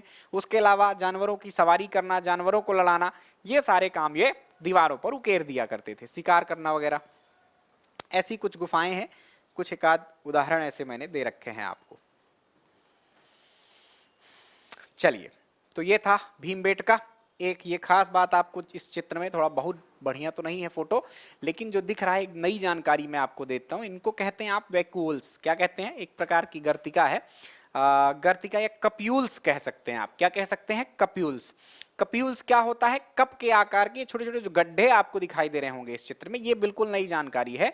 ये बहुत विवाद का विषय कह सकते हैं आप, ये कि बहुत अच्छी बात है हमारे लिए कि हमारे यहाँ मिला। क्या इससे मिल रहा है? तो जो शैल चित्र हमको मिले ऐसा माना जाता है कि 15 से 20 हजार वर्ष पुराने ही हैं। मतलब कुछ नया मानव ही। पुरा पाषाण काल का शुरुआत कहाँ से, आप 25 लाख साल कह दीजिए, या कि कुछ लोग 6 लाख साल से मानते हैं ना, जब से मानव की उत्पत्ति हुई। वास्तव में मानव की उत्पत्ति का मतलब जब मानव के रूप में मानव बना। मानव जैसा कुछ जानवर कपी के रूप में, वो सब तो बहुत पहले से आ गए थे, है ना, होमो इरेक्टस या कि और दूसरे प्रकार के। तो 25 लाख से आप मानकर चलिए, तो उस काल से अब तक जो शैल चित्र हमको मिले वो कब के हैं, मात्र 20,000 साल पुराने ही हैं। तो कोई बहुत पुराना तो नहीं है, लेकिन ये जो चीज मिली है हमको, ये इतने सारी मात्रा में मिले हैं, और प्राकृतिक रूप से ये वैज्ञानिकों ने सिद्ध किया कि प्राकृतिक रूप से तो नहीं बने हैं, ये श्योर बात है। तो कैसे बने भाई, किसी मानव ने बनाए होंगे, क्योंकि यहाँ मानव रहता था। ऐसी ही कुछ बस्तियां हमको मिली हैं चंबल घाटी में, मंदसौर में। तो मंदसौर में भी ऐसे कप्यूल्स मिले हैं। तो ये कुछ खास बात रही होगी, कहीं ना कहीं मानव द्वारा निर्मित है। और ये कप्यूल्स का जो समय निकाला गया है वो आज से 2 लाख साल पुराने निकाले गए। मतलब हमारे प्रदेश में मानव आज से 2 लाख साल पहले से ही रह रहा है, ये बात तय है। ठीक, चलिए आगे बढ़ जाते हैं, एक एक्स्ट्रा जानकारी थी। अगली बात है मृगेंद्रनाथ की गुफा की। तो दूसरा एक स्थल है या बस्ती थी जहां पर लोग रहते थे पुरापाषाण काल में, वो था मृगेंद्रनाथ की गुफा। मृगेंद्रनाथ की गुफा कहाँ है, तो रायसेन में ही है, ये याद रखिएगा। बरेली तहसील के पाटनी गांव में, बरेली तहसील है रायसेन में। ओबेदुल्लागंज में क्या था आपका, भीमबेटका, और बरेली जस्ट उसके पूर्व में स्थित है, वो आपका वहां पर मृगेंद्रनाथ की गुफा है। विक्रम विश्वविद्यालय है उज्जैन में आपके। इसके पुरातत्व विभाग की टीम ने क्या है 2008-9 में एक जगह ऐसी खोजी जहां पर इसको पुरापाषाणकालीन मानव के साक्ष्य मिले। वह जगह थी मृगेंद्रनाथ की गुफा। एक गुफा है, बहुत पतली गुफा है, एक बार में एक आदमी ही जा सकता है, और 1-8 किलोमीटर लंबी गुफा है। छोर वोर कहते हैं कि नहीं मिलता है, बीच में आगे चलकर वो चौड़ी हो जाती है, और कई सारे रास्ते तिराहे चौराहे उसमें मिल जाते हैं, कुछ इधर कुछ इधर। ऐसी जानकारियां प्राप्त हुई हैं यहाँ से। शैल चित्र प्राप्त हुए हैं, ये महत्व की बात है। शैलाश्रय गुफा मतलब शैलाश्रय प्राप्त हुआ है, और यहाँ से पुरापाषाणकालीन मानव के क्या प्राप्त हुए हैं, अवशेष। अवशेष में क्या, शैल चित्र प्राप्त हुए हैं उस काल के। ठीक, चलो ये आप सोच रहे होंगे कि ये शैल चित्र हैं, किस काल के हैं, ये कौन बताता है। तो इतिहास को जानने के लिए केवल एक व्यक्ति का योगदान नहीं होता है, ये जान लेना कि पुरातत्वविद है कोई, वही सब बता देगा कि ये हुआ था, है ना। पुरातत्वविद का योगदान रहता है। मानव विज्ञानी, मानवों की जो हड्डियां प्राप्त होती हैं, मानव का कपाल प्राप्त हुआ मध्य प्रदेश के हथनौरा से, उसका अध्ययन कौन करेगा, पुरातत्वविद को थोड़ी उसकी जानकारी है साइंस की। वो क्या जानेगा, वो तो पत्थर पाषाण जानेगा। वो मानव विज्ञानी होते हैं, उसकी अलग पढ़ाई होती, वो लोग बताते हैं उन सब का मिलकर। कुछ चीजें ऐसी होती हैं जैसे पत्थर ही है, पत्थर की जानकारी बताना है, तो वो कौन करेगा, भौतिक विज्ञानी, है ना। तो ऐसे बहुत सारे लोग मिलकर ये सब काम करते हैं। इनकी डेट वगैरह कार्बन डेटिंग पद्धति होती है। जो सजीव चीजें हैं वो कार्बन डेटिंग से, और जो निर्जीव चीजें हैं उसकी दूसरी पद्धतियां हैं, उनके माध्यम से इनकी एज निकाली जाती है, और लगभग बताया जाता है कि इस काल के ये अवशेष यहाँ से मिले हैं। ठीक, तो मृगेंद्रनाथ की गुफा में क्या मिला हमको, शैलाश्रय और शैल चित्र। कहाँ स्थित है, रायसेन में, और कब खोजा गया ये याद रखिएगा, 2008 में विक्रम विश्वविद्यालय के पुरातत्व विभाग द्वारा। अगले स्थल की बात करते हैं, बहुत महत्वपूर्ण स्थल है हथनौरा। कौन सा स्थल है, हथनौरा स्थल है। ये हथनौरा कहां पर है, पहली बात तो ये जान लो, तो सीहोर जिले में स्थित है। कहां पर स्थित है, सीहोर जिले में स्थित है। क्या खास है, ऐसे सोचना है हमको, याद करना है। मान लो किसी ने कह दिया हथनौरा के बारे में बताओ, तो आपको ऑप्शन देख के तो याद आता है, लेकिन ऐसे नहीं याद आता है। तो उसकी समस्या क्या है, इसको दूर करने के लिए कॉमन पॉइंट्स ढूंढना है हर जगह।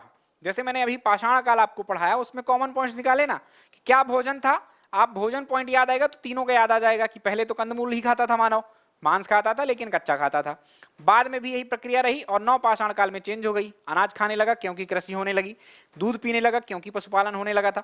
तो ये सब कुछ एक दूसरे से जुड़ा होता है, बस की पॉइंट्स आपको याद होने चाहिए। तो सबसे पहले कोई स्थल होगा तो देखा करना कि कहाँ स्थित है, तो सीहोर में स्थित है, ये याद रखना है। इसकी खोज किसने की, कौन ने बताया इस चीज को कहाँ पर है, तो 1982 में अरुण सोनकिया साहब, कौन थे, ये एक पुरातत्वविद थे, 2018 में इनकी मौत हो चुकी है। अरुण सोनकिया साहब थे, इन्होंने इस स्थल की खोज की। खोज का मतलब क्या खोजा भाई, स्थल तो पहले से ही था, तो क्या विशेष कर दिया इन्होंने। इन्होंने जो किया वो बहुत विशेष था। मानव जीवाश्म के प्रथम अवशेष, भारत में जो मानव का जीवाश्म हमको मिला उसके पहले साक्ष्य कहां से मिले, पूरे भारतवर्ष की बात कर रहा हूं मैं। तो भारतवर्ष में आपका सीहोर का हथनौरा स्थल ही था जहां से मानव के सबसे पुराने साक्ष्य मिले हैं। ठीक, कि सबसे पहला मानव आप कह सकते हैं वो। तो मानव खोपड़ी है, एक्चुअली ये क्या था तो ये ध्यान रखना, एक कपाल प्राप्त हुआ है हमको, खोपड़ी प्राप्त हुई है, 1982 में प्राप्त हुई है।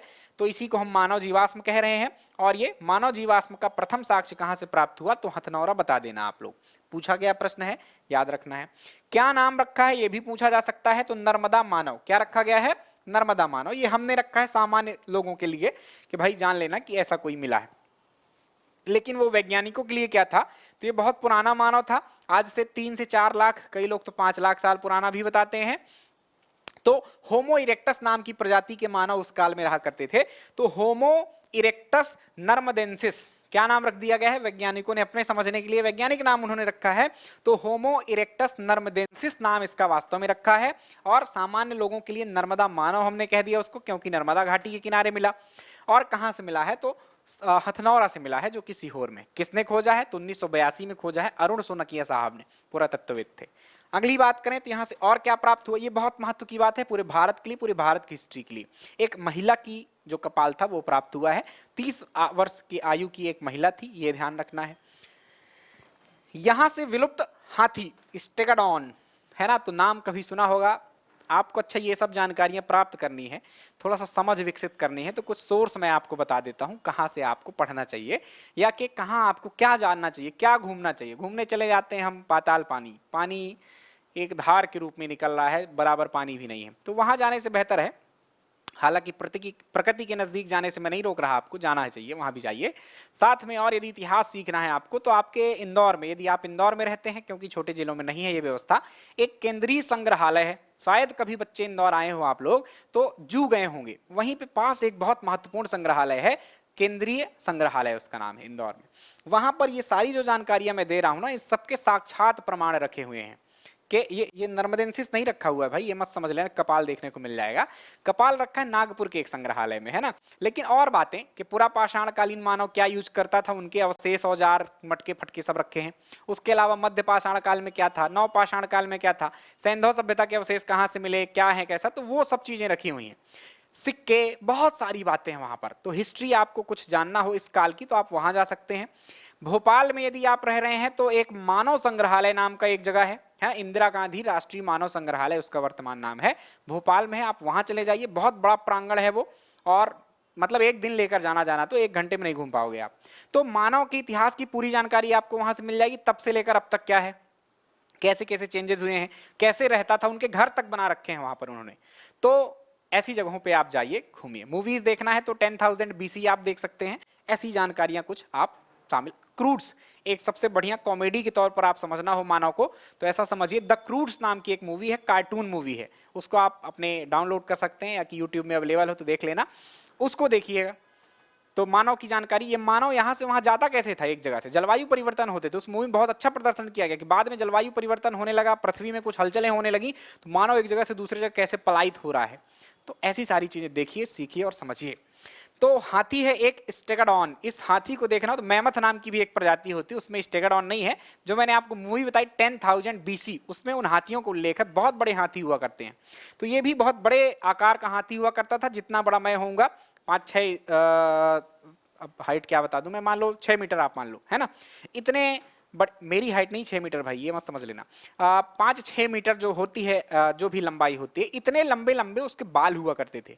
तो अब आप सोच सकते हैं कि हाथी कितना बड़ा हुआ करता रहा होगा, आपके बराबर संभवतः दांत तो थे ही उसके, है ना।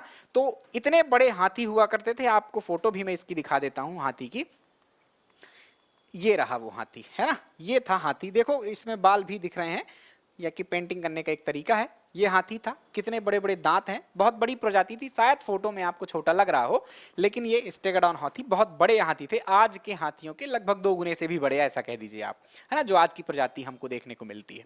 अफ्रीका वगैरह में और बड़े हाथी हैं, हमारे इंडिया में तो थोड़ा छोटे ही हैं। तो ये स्टेगोडॉन हाथी के जो हमको प्रमाण प्राप्त हुए हैं, वो कहाँ से प्राप्त हुए हैं, यही हथनौरा से मिले हैं। ये भी एक बहुत महत्व की बात है बेटा। चलो कुछ चित्रकारी दिखा दें आपको। तो हमने सीखा भी भीमबेटका के बारे में, मृगेंद्रनाथ की गुफा, हथनौरा। अब इनकी बातें चित्र के रूप में, ये मृगेंद्रनाथ की गुफा है, कैसे अलग अलग जगहों पर जाने के लिए व्यवस्थाएं हैं, इसको आप समझ सकते हैं। इसके अलावा हथनौरा कहाँ पर है, तो ये नर्मदा नदी के किनारे है, सीहोर जिले में आता है। इसके अलावा ये कपाल जो है, ये संग्रहालय में रखा हुआ, नागपुर संग्रहालय में कुछ इस प्रकार का दिखता है, महिला का कपाल है ये, इस बात को भी आप देखकर समझ सकते हैं। ठीक, चलो आगे बढ़ें, एक और फोटो देख लो। ये हाथी का जबड़ा है, जो स्टेगाडॉन हाथी मिला उसका एक जबड़ा है। हमको क्या मिला है यहाँ से? स्टेगाडॉन हाथी के पूरे तंत्र नहीं मिल गए हैं हमको, खाली उसका जबड़ा मिला है और उसके दांत मिले हैं, दोनों सही दांत हैं, तो दांत मिले हैं और उसका जबड़ा मिला है। ठीक, प्रदेश या कि देश में, हमारे प्रदेश में तो और कहीं नहीं, दूसरे प्रदेशों में जैसे यूपी में और जगहों पर इसके अवशेष और भी मिल चुके हैं। क्लियर? चलो आगे बढ़ें। ये हाथी देख लिया हमने, अब कुछ छोटे छोटे स्थल हैं, इनको फटाफट देखकर आगे बढ़ते हैं। ये कंप्लीट हो जाएगा इनको पढ़ने के बाद हमारा पूरा पाषाणकालीन मध्य प्रदेश। चलो, तो अगला स्थल है हमारा महादेव पिपरिया, नरसिंहपुर में स्थित है, ये याद रखना है। एचडी संकलिया और सुपेकर महोदय, इन सब महोदयों के नाम जरूर याद रखते जाना। अभी एक लिस्ट दिखाऊंगा मैं कि किस नदी घाटी के किनारे किस व्यक्ति ने उत्खनन किया है, और ये पूछा भी जाता है, तो इनके नाम जरूर याद करते चलना आप। निचोड़ के तौर पर वो आपको लिस्ट दिखाऊंगा। तो एचडी संकलिया का पूरा नाम था हसमुख लाल धीरज लाल संकलिया। ठीक, शॉर्ट में एचडी संकलिया। सुपेकर महोदय, तो सुपेकर महोदय और एचडी संकलिया साहब ने नरसिंहपुर के महादेव पिपरिया से भी कुछ चीजें क्या है प्राप्त की हैं। क्या थे? तो कुछ 860 औजार, औजार का मतलब यहां से वही उपकरण कुछ मिले हैं। इतने महत्व के नहीं है कि आपको उपकरण बताए जाएं कि क्या मिला है। ठीक, भूतरा, नेक्स्ट पॉइंट क्या है या नेक्स्ट स्थल कौन सा है? भूतरा। भूतरा कहाँ है? नरसिंहपुर जिले में स्थित है। यहाँ भी बहुत सारी चीजें और बहुत सारे औजार मिले हैं। औजारों की महत्वपूर्ण बात क्या है कि ये मध्य प्रदेश में पाए जाने वाले जो औजार हैं उनमें से सबसे पुराने औजार हैं। कौन से औजार हैं? सबसे पुराने औजार हमको कहाँ से मिले हैं? मध्य प्रदेश के किस स्थल से पूरा पाषाणकालीन? तो वो थे हमारे भूतरा नामक स्थान। ठीक, वो औजार, बस औजार मतलब क्या समझ सकते हो? तो वही जो मैंने आपको औजार बताए पूरा पाषाणकालीन पत्थरों के, वो मिल सकते हैं। उनके यूज की और भी थोड़े बहुत जो बातें हैं वो सब मिल सकती हैं, उनको हम उपकरण या औजार यहाँ पर कह रहे हैं। बात करें महेश्वर की, तो महेश्वर का तो खूब नाम सुना होगा, तो सोच सकते हैं कितने महत्व का स्थल रहा है। इसको आप पाषाण काल में भी देख रहे हैं, तो ये पूरा पाषाण काल में भी इसकी जानकारी मिलती है। मध्य पाषाण काल में भी यहाँ पर मानव रहता था। नव पाषाण काल में जरूर नहीं रहता था, यहाँ पर खाली है नव पाषाण की जगह। इन पाषाण कालों के बाद एक और काल आता है ताम्र पाषाण काल। क्या आता है? ताम्र पाषाण काल। तो ये ताम्र पाषाण कालीन सभ्यता के भी यहाँ से अवशेष प्राप्त हुए हैं। तो और आज तक की है ना, ये केवल ताम्र पाषाण काल तक नहीं, जो हमारा वैदिक एज था या कि महाभारत रामायण एज था, इन सब में यानी कि पौराणिक गाथाओं में भी इस महेश्वर का नाम हमको मिलता है। उसके अलावा आज तक बहुत सारे वंशों का नाम यहाँ पर आपको देखने को मिलेगा, उनका विस्तार क्षेत्र था। आधुनिक काल में अहिल्याबाई की राजधानी हुई है अंतिम बार, और आज भी एक प्रसिद्ध स्थल है। तो मानव मतलब यहाँ पर जो पाषाण काल था वहां से लेकर अब तक निवास कर रहा है। तो सोचो कितना प्राचीन स्थल है। पौराणिक गाथाओं में भी इसका नाम आपको देखने को मिल रहा होगा। चलो, तो ये महेश्वर याद रखना। क्या क्या मिला यहाँ से? तो पूरा पाषाण काल, मध्य पाषाण काल, ताम्र पाषाण काल, नव पाषाण काल को स्किप करना पड़ेगा, और उसके बाद आज तक के अवशेष आपको मिले हैं, ये आप कह सकते हैं। तो ये पूरा पाषाण कालीन चीजें थी जो हमको मिली अलग अलग जगहों से। इनकी संक्षिप्त जानकारी मैंने आपको दी। हमने अभी कंप्लीट किया है मध्य प्रदेश का पूरा पाषाण काल। चलो अब आगे बढ़ते हैं। पूरा पाषाण काल की बात जो मैंने भी बताई कि आपको अलग अलग लिस्ट दे दूंगा, ये संक्षिप्त खुद आपको करना चाहिए काम, लेकिन जितना मुझसे हो सकता है मैंने कर दिया है आपके लिए। तो देख लो, पूरा पाषाणकालीन जो स्थल थे हमने देखे पीछे, उनको हम नदी घाटी के रूप में देखेंगे, क्योंकि हथनौरा है वो कहाँ है? नर्मदा नदी के किनारे मिलेगा आपको। भूतरा है नरसिंहपुर में है, महादेव पिपरिया है नरसिंहपुर में है, और नरसिंहपुर कहाँ स्थित है भाई? नर्मदा नदी के किनारे ही तो स्थित है। बेड़ा घाट जो मिला, तो ज्यादातर तो हमको नर्मदा घाटी के ही किनारे मिलते हैं, पर और भी जो दूसरी नदियां थी उनके किनारे भी हमको अवशेष मिले हैं, पर वो उतने महत्व के नहीं है। तो इन जगहों को खोजने के लिए जो पुरातत्व विभाग की टीम होती है उनको बांटा गया कि आप इन स्थलों की खुदाई करना शुरू कीजिए, उत्खनन का कार्य शुरू कीजिए, है ना। तो कौन सी जगह के लिए मध्य प्रदेश में कौन से पुरातत्वविद को रखा गया, ये आपको याद रखना होगा। तो जो नर्मदा घाटी क्षेत्र था, क्योंकि यहाँ से खूब सारा हमको अवशेष मिल रहा था, इसलिए यहाँ पर ज्यादा बड़ी टीम थी। एचडी संकलिया साहब थे, अभी हमने पीछे देखा है ना, एचडी संकलिया साहब को। उसके अलावा आरबी जोशी अभी आगे आएंगे, नर्मदा घाटी में मध्यकाल में ये व्यक्ति आएंगे। उसके अलावा अरुण सोनकिया साहब अभी पीछे आपने देखा। तो मैक क्राउन एक और व्यक्ति का नाम याद रख सकते हैं। तो ये जो पुरातत्वविद थे, नर्मदा घाटी के आसपास के जो स्थल थे पुरातात्विक, लगता है जहां की यहाँ पर कुछ पुरातात्विक साक्ष्य मिल सकते हैं, तो उनकी खोज इन्होंने की, या कि वहां पर उत्खनन का कार्य और जानकारी देने का कार्य इन्होंने किया। बात करें अगले चंबल घाटी की, तो चंबल घाटी भाई साहब वीएस वाकड़कर नीमच के थे ही, उनका ही क्षेत्र था, शायद जानकारी इनको वहां की अधिक रही होगी इसलिए वही क्षेत्र सौंप दिया गया। तो वीएस वाकड़कर साहब को जो है तो चंबल घाटी का क्षेत्र सौंपा गया। सोन नदी घाटी तो निसार अहमद साहब सोन नदी घाटी के लिए। ग्वालियर क्षेत्र की बात करें तो बीबी लाल, ये भी एक पुरातत्वविद थे, अपडेट कर दूं आपको, बीबी लाल साहब की मृत्यु हो गई है। करंट अफेयर में आपके पीएससी में पूछा जा सकता है क्योंकि इनकी मृत्यु सितंबर 2022 में हुई है। तो महत्वपूर्ण शख्सियत जिनकी निधन होता है जिनका, वो पूछे जाते हैं। तो बीबी लाल साहब के बारे में पूछा जाए यदि तो अभी ध्यान रखना कि एक पुरातत्वविद थे वो। रीवा सतना क्षेत्र यानी कि विंध्य क्षेत्र में किसने खुदाई वगैरह का काम किया, तो जी शर्मा। और मंडला क्षेत्र ये तो नर्मदा घाटी के अंतर्गत ही आता है, किंतु अलग से इस क्षेत्र के लिए एक व्यक्ति को सौंपा गया काम, सुपेकर महोदय को। क्लियर। तो ये बात थी आपके पुरापाषाण काल की। आगे बढ़ते हैं मध्यपाषाण काल की ओर हम। तो ये है हमारा मध्यपाषाणकालीन मध्य प्रदेश। इसके पहले मैं आपको रिवाइज करा दूं प्यारे बच्चों कि हम कहां तक पहुंच चुके हैं। हम पढ़ रहे थे मध्य प्रदेश का इतिहास, उसमें हम पढ़ रहे हैं पाषाण काल। पाषाण काल में भी हम पहला पूरा कर चुके हैं पुरापाषाण काल, अभी हम पढ़ रहे हैं मध्यपाषाण काल। बीच की जो जानकारियां थी वो एक्स्ट्रा थी हिस्ट्री के दृष्टिकोण से, समझने के दृष्टिकोण से, तो उसको अपने पॉइंट्स में मैं शामिल नहीं कर रहा हूं अभी। चलो मध्यपाषाण कालीन मानव की बात करें मध्य प्रदेश में, तो भाई मध्यपाषाण काल, पुरापाषाण काल और नवपाषाण काल का संक्रमण काल है। संक्रमण काल का मतलब एक बीच का काल है। मध्य प्रदेश में मध्यपाषाण कालीन मानव के पर्याप्त साक्ष्य मौजूद हैं, यानी हमको मिल चुके हैं, जिनका विवरण अग्रलिखित है। तो यहां पर जो मानव रहता था, कौन से उपकरणों का प्रयोग करता था, तो जो मध्यकाल में पूरे भारत में ही लोग यूज करते रहे होंगे वही इन्होंने भी यूज किया है ना। क्या यूज किया, तो नोंक, जिसको हम पॉइंटर कह सकते हैं, ऐसे ही औजार होता था वो, ये ध्यान रखना है। वेधनी, बेधने के लिए कोई एक औजार, या कि आप भाला जैसा कह सकते हैं। खुरचनी, स्क्रैपर, खरोंचने के लिए। ये सब औजार कैसे होते थे तो अब मैं यहाँ पर हिस्ट्री नहीं पढ़ा रहा हूँ इसलिए दिखाया भी नहीं, आप वही केंद्रीय संग्रहालय जाकर इन सबको देख भी सकते हैं प्रॉपर तरीके से। किन किन नदी घाटी क्षेत्रों में हमको मध्यपाषाण काल के अवशेष प्राप्त हुए हैं, तो टोंस नदी, नर्मदा नदी, चंबल नदी, बेतवा और इन नदियों की सहायक नदियां जो है वहां से हमको अवशेष प्राप्त होते हैं। कौन कौन से प्रमुख स्थल हैं जहां से हमको कुछ अवशेष प्राप्त हुए, प्राप्त तो सब जगह से हुए हैं, पर महत्वपूर्ण कौन से स्थल हैं, तो महत्वपूर्ण स्थल है भाई आदमगढ़, बहुत महत्वपूर्ण है, होशंगाबाद में है, गुफाएं भी मिली हैं यहाँ पर। बाघ की गुफाएं, ये भी गुफा आ गई, धार में स्थित है। विंध्य क्षेत्र से भी, जिसमें रीवा, सतना, पन्ना ये सब शामिल है, तो उस क्षेत्र में भी हमको बहुत सारे औजार या कि उनके सभ्यता के अवशेष मिले। पचमढ़ी होशंगाबाद में है, यहाँ से भी कुछ गुफाएं मिली हैं हमको, जहां से हमको मध्यपाषाणकालीन मानव के साक्ष्य प्राप्त होते हैं। उसके अलावा भीमबेटका भी, तो अभी भीमबेटका इसलिए लिख दिया है क्योंकि ये तो तीनों में ही आ जाएगा। पीछे अभी हमने पढ़ा ना कि भीमबेटका एक ऐसा स्थल है जहां से पुरापाषाण काल, मध्यपाषाण काल और नवपाषाणकालीन मानव सभ्यता के अवशेष मिले हैं।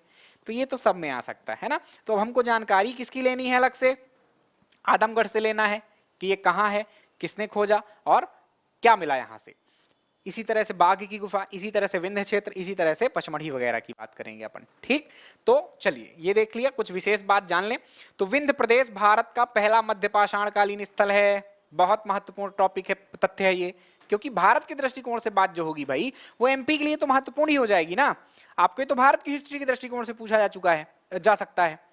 तो ये क्या है, हमारा विंध्य प्रदेश भारत का पहला मध्यपाषाणकालीन स्थल है। मतलब इसका मतलब क्या है कि मध्यपाषाण काल पहले तो जानकारी ही नहीं थी लोगों को, है ना। हमने किस में बांट दिया, पुरापाषाण काल और नवपाषाण काल। बाद में विंध्य प्रदेश ही ऐसा एक क्षेत्र था जहां से हमको जानकारी प्राप्त हुई कि भाई साहब ना पुरापाषाण काल के अलावा, नवपाषाण काल के अलावा एक और सभ्यता थी। कुछ लोग ऐसे थे जो इन दोनों से ही अलग जीवन व्यतीत करते थे, अलग तरीके के थे, तो उसको क्या कह दिया गया, मध्यपाषाण काल। तो हम इसको क्या कह रहे हैं, 1857 ईस्वी में, ध्यान रखिए 1857 ईस्वी में विंध्य प्रदेश से हमको जो है तो सीएल कार्लाइल नामक एक व्यक्ति थे, उन्होंने क्या किया है, बहुत सारे उपकरणों की खोज की विंध्य क्षेत्र से आपके। तो इसलिए इस स्थल को हम क्या कह रहे हैं, भारत का या कि मध्य प्रदेश का पहला मध्यपाषाणकालीन स्थल है ये। क्लियर।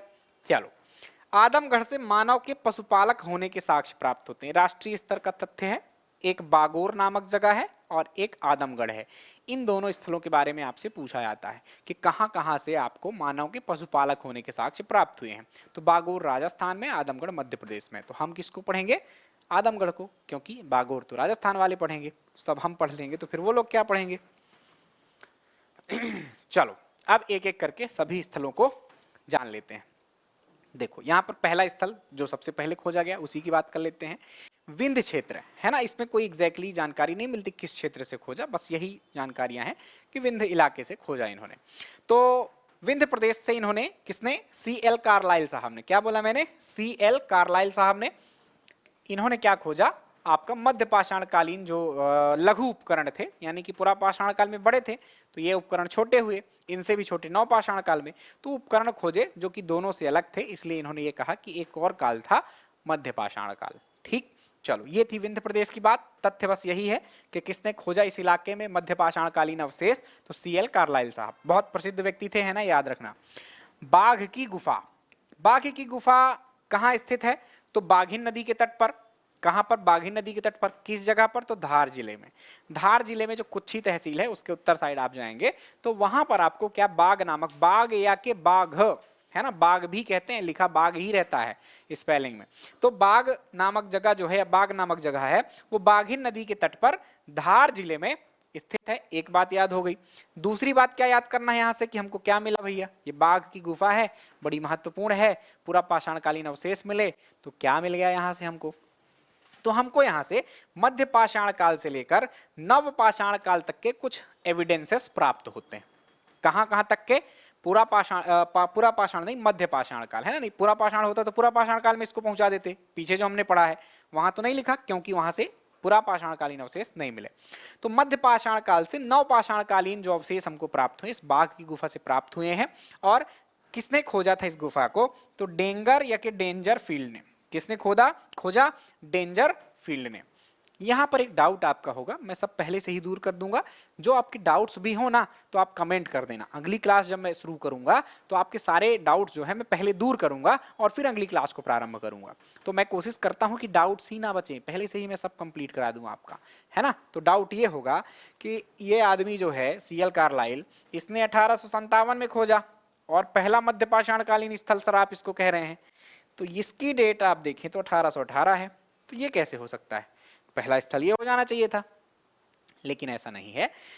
हमको बाघ की गुफा में पहले ये पाषाणकालीन अवशेष की जानकारी ही नहीं थी, है ना। हमने तो क्या खोजा, इस आदमी ने जो खोजा डेंजरफील्ड ने, ये क्या खोजते हैं, ये गुफाएं खोजते हैं। गुफाओं में इनको क्या मिलता है, बौद्ध धर्म के अवशेष मिलते हैं। बौद्ध जो काल था, बाघ की गुफाओं का बहुत महत्व है, पर्यटन में हम इसको शामिल करेंगे और बहुत सारी जानकारी देखेंगे। यहाँ पर सिर्फ पाषाण काल की बात मैं कर रहा हूँ, है ना। तो यहाँ से हमको बौद्ध काल के जो चित्रों की जानकारी मिलती है वो खूब सारी मिलती है। बहुत सारे चित्र हैं, स्तूप हैं, मठ हैं, वहां पर सब अंदर गुफाओं के वो सब बने हुए हैं।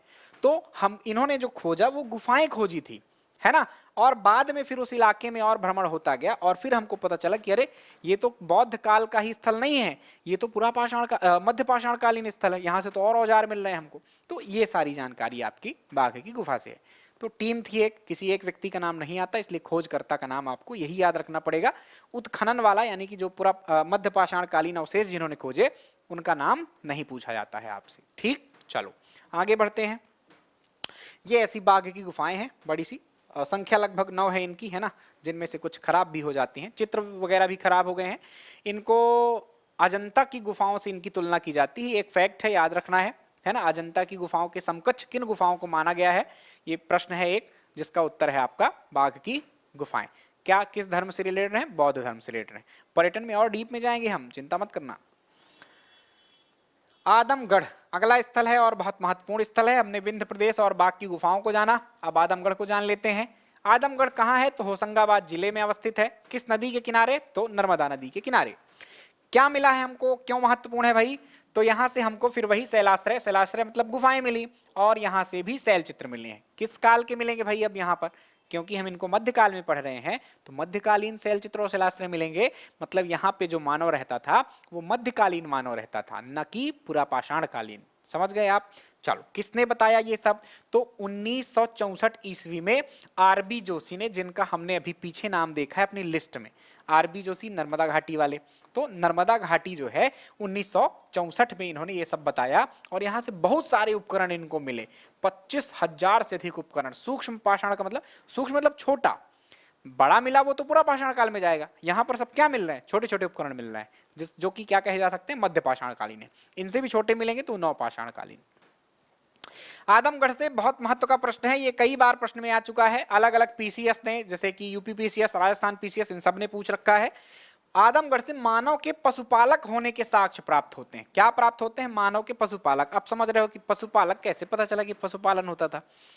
तो ऐसा मिला हमको कुछ कि मानव के साथ साथ कुत्ते के दफनाए जाने के साक्ष्य प्राप्त हुए हैं। क्या प्राप्त हुए कि मानव जहां पर दफन है, ध्यान रखना एक महत्वपूर्ण बात है, एक प्रश्न पूछा गया था एक एग्जाम में कि पाषाण काल में मानव को जो अंतिम संस्कार किया जाता वो कैसे किया जाता था। तो ध्यान ये बात रखना है, दो बातें ध्यान रखना है, एक पुरा पाषाण काल और एक नवपाषाण काल। पुरा पाषाण काल में लोग ऐसे ही फेंक देते थे। क्या करते थे, कहीं भी नदी में बहा दिए या कि सामान्यतः छोड़ दिए जहां उसकी मृत्यु हो गई। लेकिन मध्य पाषाण काल और नवपाषाण काल तक आते आते लोग क्या करने लगे थे, दफनाने लगे थे, है ना। जो मृत काया थी उसको क्या करने लगे थे, दफनाने लगे थे। तो यहाँ पर वही मानव के दफनाने की प्रक्रिया में साथ में कुत्ते को दफनाए जाना हमको मिलने लगा। तो इससे क्या प्रतीत होता है कि मानव ने कहीं ना कहीं कुत्ते को पालना शुरू कर दिया था। इसके अलावा और भी हमको साक्ष्य मिलते हैं, कुत्ते के साथ साथ हिरण को या कि और जो भी पालतू जानवर हो सकते हैं उनको पालना शुरू कर दिया था मानव ने। तो ये बात बहुत इंपॉर्टेंट है, आप इसको VIII मतलब वेरी इंपॉर्टेंट इंपॉर्टेंट इंपॉर्टेंट ऐसा कर दीजिए, राइट। अगली बात है पचमढ़ी की। ये भी पूरा मध्य पाषाणकालीन स्थल है। पचमढ़ी तो सबको पता होगा कि स्थित कहाँ है, तो इसको याद करने की जरूरत नहीं है, होशंगाबाद में है, जिसका अब नाम क्या हो चुका है होशंगाबाद का, नर्मदापुरम। क्या हो चुका है, नर्मदापुरम। इसके संभाग का और साथ में इस जिले का नाम क्या हो चुका है, नर्मदापुरम। यह भी आप याद रखिएगा। यहां से मध्य पाषाण युग के 2 शैलाश्रय प्राप्त हुए, मतलब 2 गुफाएं यहां से मिली हैं। एक का नाम रखा गया है जम्बू द्वीप। क्या रखा गया है, जम्बू द्वीप। और एक का नाम रखा गया है डुरोथो द्वीप। ठीक, तो इतना बस इसमें महत्वपूर्ण है। किसने खोजा, क्या किया, ये आपके काम का नहीं है। चलिए, तो ये थे हमारे पूरा पाषाणकालीन स्थल। रिपीट करा दूं तो विंध्य प्रदेश इलाका था, इसके अलावा बाघ की गुफाएं थी, आदमगढ़ था, पचमढ़ी था। यहां से हमको क्या मिले, मध्य पाषाणकालीन मध्य प्रदेश के अवशेष हमको मिलते हैं। आगे चलें हमको तो नवपाषाण काल में आ जाते हैं। नवपाषाण काल क्या था बच्चों तो पीछे तो मैंने समझा ही दिया है आपको कि नवपाषाण काल ऐसा काल जिसमें बहुत सारे क्रांतिकारी परिवर्तन हुए। कृषि की खोज हो गई थी, पहिए की खोज हो गई थी, मानव ने वस्त्र बनाना सीख लिया था, बर्तन बनाना सीख लिया था, ऐसे सारे काम होने लगे थे इस काल में। तो ये जो हमारा काल है नवपाषाणकालीन मध्य प्रदेश, इसमें आपको बहुत सारे स्थल नहीं, बस आप जिलों के रूप में देख लीजिए क्या मिला कैसे मिला, इतने डीप में हमको जाने की जरूरत नहीं पड़ती है, क्योंकि पूरा पाषाण काल एक महत्वपूर्ण काल था, इसलिए हमको वहां पर पूछा गया। लेकिन वहीं से बहुत सारे प्रश्न आए हैं, इसलिए हमको उसको ज्यादा पढ़ना है। भाई हमारे लिए महत्वपूर्ण क्या है, हमें क्या ही करना है, पूरा पाषाण काल में कैसा मानव रहता था, आप क्यों ही सीखना चाहेंगे, है ना। मुझे तो नहीं लगता कि आप जो पढ़ रहे हैं इतने डीप में, आप 100 में से यदि बात करेंगे तो एक विद्यार्थी होगा जो ज्ञान के लिए पढ़ रहा होगा, है ना। और ज्ञान के लिए यदि वो पढ़ता तो वो कहीं MA या कि PhD कर रहा होता। यहाँ उसको पढ़ना है सिलेक्शन के लिए, तो सिलेक्शन के लिए पढ़ना है तो जो पूछा जाता है उसको ज़्यादा पढ़ना है, जो नहीं पूछा जा रहा भले ही वो कितनी महत्वपूर्ण बात हो हमको उसको स्किप करना पड़ेगा। तो नवपाषाण काल से प्रश्न नहीं आते हैं और ना ही उतने ज़्यादा स्थल हैं यहाँ पर। तो देख लेते हैं कि इस काल का मनुष्य सभ्यता के दृष्टिकोण से प्रगति की ओर अग्रसर हुआ। नवपाषाण काल में मानव ने कृषि कर्म का ज्ञान, पशुपालन, वस्त्र निर्माण, गृह निर्माण, मृदभांड, मृदभांड मतलब ध्यान रखना मिट्टी के बर्तन, मृदभांड निर्माण आदि को सीख लिया था। प्रदेश में इस प्रकार के पर्याप्त साक्ष्य हैं जिनकी जानकारी अग्रांकित है ना। तो चलो देख लेते हैं क्या उपकरण थे इस काल के। तो उपकरणों में हड्डी के और पत्थरों के ही उपकरण बनाए जाएंगे, लेकिन उनका क्या हुआ, लघुकरण हुआ, मतलब उपकरण छोटे होने लगे। अस्त्र शस्त्रों का भी प्रयोग किया जाने लगा। क्या क्या मिला हमको यहाँ से, तो हमको मिलता है भाला, हमको मिलता है धनुष, हमको मिलता है तीर, हमको मिलता है बर्छी, है ना। ये सारे औजार तो आज के मानव के भी हैं, तो ये काफी नया मानव था, इसलिए अलग काल ही तो हमने बांटा है इसको। तो कुल्हाड़ी है, बसूला है, घन, रचक, बर्छी, ढाल, भाले, धनुष, तीर, इन सब की जो अवशेष हैं वो हम सबको प्राप्त हुए हैं। तो इसीलिए तो ये काल एक अलग है और आधुनिक काल आप कह सकते हैं पाषाण काल का। ठीक, चलो तो ये औजार थे। कहाँ कहाँ से मिले, तो सेम, जहां नदी घाटियां लगभग सब सेम है क्योंकि सब जगह से वही मिले हैं औजार हमको। तो नर्मदा घाटी है, सोन घाटी है, चंबल घाटी, ये कॉमन नदी घाटियां हैं। बेतवा है, केन है। ये कॉमन नदी घाटियां हैं जहां से हमको पुरा पाषाण काल, मध्य पाषाण काल, नव पाषाण कालीन मानव के अवशेष प्राप्त हुए हैं। ये ध्यान रखना। सबसे ज्यादा कहां से मिले हैं तो ये ध्यान रखना, नर्मदा और सोन घाटी। ठीक, स्थलों की बात करें कि कहां कहां से हमको ये अवशेष प्राप्त हुए हैं, तो ये अवशेष हमको मिले हैं भोपाल से। भोपाल में कहा, इतना ही है याद रखना, इनकी डिटेल आगे नहीं करना है हमको। नवपाषाण कालीन अवशेष किस जिले में और कहां से, राइट। तो देख लो, भोपाल जिला है, उसमें मनुभावन टेकरी है, टेकरी मतलब पहाड़ी से ही होता है। नेवारी गुफा है, श्यामला पहाड़ियां हैं, श्यामला हिल्स, बालूकास्म पहाड़ियां हैं आदि। तो इन 4 जगहों से, जिसमें से मनुभावन टेकरी, श्यामला पहाड़ियां, बालूकास्म पहाड़ियां और नेवारी गुफा, एक गुफा और 3 पहाड़ियां हैं, यहां से हमको नवपाषाण कालीन सभ्यता के अवशेष प्राप्त हुए एमपी से। उसके अलावा जबलपुर जाएं तो जबलपुर में हमको भेड़ा घाट, तिलवारा घाट और लम्हेटा घाट यहां से प्राप्त हुए। इसके अलावा रीवा चले जाइए तो इटार का पहाड़, दमोह चले जाइए तो संग्रामपुर, सागर चले जाइए तो एरण। एरण बहुत महत्वपूर्ण स्थल है, ध्यान रखिएगा, हम जब लिखेंगे उसके बारे में अलग से एरण को पढ़ेंगे अपन, तो उसमें ये जानकारी कहीं ना कहीं आ जाएगी कि इसमें हमको नवपाषाण कालीन सभ्यता के अवशेष भी प्राप्त हुए हैं। और होशंगाबाद आदि। तो ये कुछ स्थल थे। क्या प्रश्न बनेंगे यहां से, तो सीधे पूछ लिया जाता है, मनुभावन टेकरी कहां है, नेवारी गुफा कहां है, तिलवारा घाट कहां है, लम्हेटा घाट कहां है, ऐसे प्रश्न आपके आ जाते हैं। क्लियर, तो इनको ध्यान रखना है। ये कुछ उपकरणों के प्रकार थे, मतलब पुरातत्वविदों ने बांट रखा है कि उत्तरी उपकरण है ना, यहां पर लिखा हुआ है उत्तरी समूह, दक्षिणी समूह, पूर्वी समूह, मध्य समूह और पूर्वी मध्य समूह, राइट। तो ये 5 समूहों में हमने उपकरणों को बांटा है अपने भारत में। उसमें से जो मध्य समूह है, ये समूह में हमारे मध्य प्रदेश के उपकरण आते हैं। उपकरण में देखो, वो तो सामान्य बात में मैंने बता दी कि भारत में ही जो मिलेगा वो यहाँ मिलेगा, बहुत सारी समानताएं हैं, लेकिन कहीं ना कहीं अलग अलग जगहों के औजारों में थोड़ा बहुत अंतर भी मिला है। औजार वही थे कि बड़े थे, ज़्यादा खुरदुरे थे, बेडौल थे, रहेंगे ऐसे, ये विशेषता सेम है, लेकिन कहीं ना कहीं कुछ चेंजेस, कि पत्थरों में चेंजेस आ जाएगा कि यहाँ के लोग कुछ और पत्थर यूज करते थे, वहाँ के लोग कुछ और पत्थर, तो इस कारण से इनको बांट दिया गया। तो इसमें हमारे एमपी में क्या मिल रहे हैं, मध्य समूह के जो औजार हैं वो मिलते हैं। बहुत खास नहीं है, बस मुझे जानकारी थी तो मैंने आपको दे दी, समझ लीजिए, ऐसा है। तो ये हुआ खत्म हमारा नवपाषाण काल। चलिए, पाषाण काल हम पढ़ रहे थे, तो पाषाण काल के साथ साथ एक और जुड़ी बात जो हो सकती है आपके काम की, वो शैल चित्र वाली है ना। तो विशेष रूप से मैं एमपी को दृष्टिगत रखते हुए आपको शैल चित्रों की जानकारी दे देता हूं, है ना। शैल चित्र एक बहुत शानदार चीज है, बहुत मस्त जानकारी इसमें मिलती है हमको। भारतीय दृष्टि से पढ़ें या अंतर्राष्ट्रीय स्तर के दृष्टिकोण से पढ़ें, पर हमको एमपी की बात करना है। बहुत बातें मैं आपको बता नहीं सकता, थोड़ा सा क्या करूं, मैं मजबूर हो जाता हूं, है ना। जानकारी तो एक्चुअली आपको निचोड़ के रूप में देनी है, पर मुझसे ये नहीं हो पाता है, साफ साफ बताऊं मैं आपको। निचोड़ ही लाया है मैंने, क्योंकि यदि मैं अपनी पूरे दृष्टिकोण से पढ़ाता, पूरी बातें पढ़ाता, तो ये यहाँ तक अभी पहुंच ही नहीं पाते हम, है ना। क्योंकि बहुत सारी जानकारियां मैं साथ में ही देता जाता हूं जो उस चीज से जुड़ी हुई हैं। क्लियर। तो अभी शैल चित्र की बात करना है, और बात निचोड़ नहीं दे पाता हूं, इसका मतलब ये नहीं कि निचोड़, ये निचोड़ है। निचोड़ नहीं दे पाने का एक कारण है प्यारे बच्चों, क्योंकि यदि आपको बस सीधे पढ़ देना होता मुझे स्क्रीन को, तो फिर आप मेरे पास आते ही क्यों। मुझे क्या करना है, आपको याद भी तो कराना है ना। और याद करने का सबसे बेटर तरीका है, एक तो क्रमबद्ध अध्ययन करो, किसी भी विषय में क्रमबद्धता बहुत जरूरी है। क्रमबद्ध अध्ययन कीजिए। उसके अतिरिक्त आप क्या करेंगे, हर बात को कहीं ना कहीं से रिलेट करो ना, सुनो उन चीजों के बारे में। जैसे मैं पढ़ा रहा हूं आपको, तो आपको ये चीजें काफी कुछ सुनते सुनते याद हो जाएंगी। बस फोकस होना चाहिए आपका क्लास में कि कहीं क्या चल रहा है, कहीं क्या चल रहा है, और क्लास चलिए। ऐसे याद करोगे तो नहीं होगा, पर आप मुझको ध्यान से सुन लोगे ना एक बार, तो आपके 50% क्वेश्चन आपको याद हो जाएंगे। बस मेरी क्लास के बाद आप ऑब्जेक्टिव टाइप कोई बुक लेना और उससे क्वेश्चन सॉल्व कर लेना, सिर्फ सुनने मात्र से याद हो जाएंगे। कारण क्यों, सबको सुनने से नहीं याद हो जाते हैं, सिर्फ मैं रीड कर दूंगा स्क्रीन को तो नहीं याद हो जाएंगे।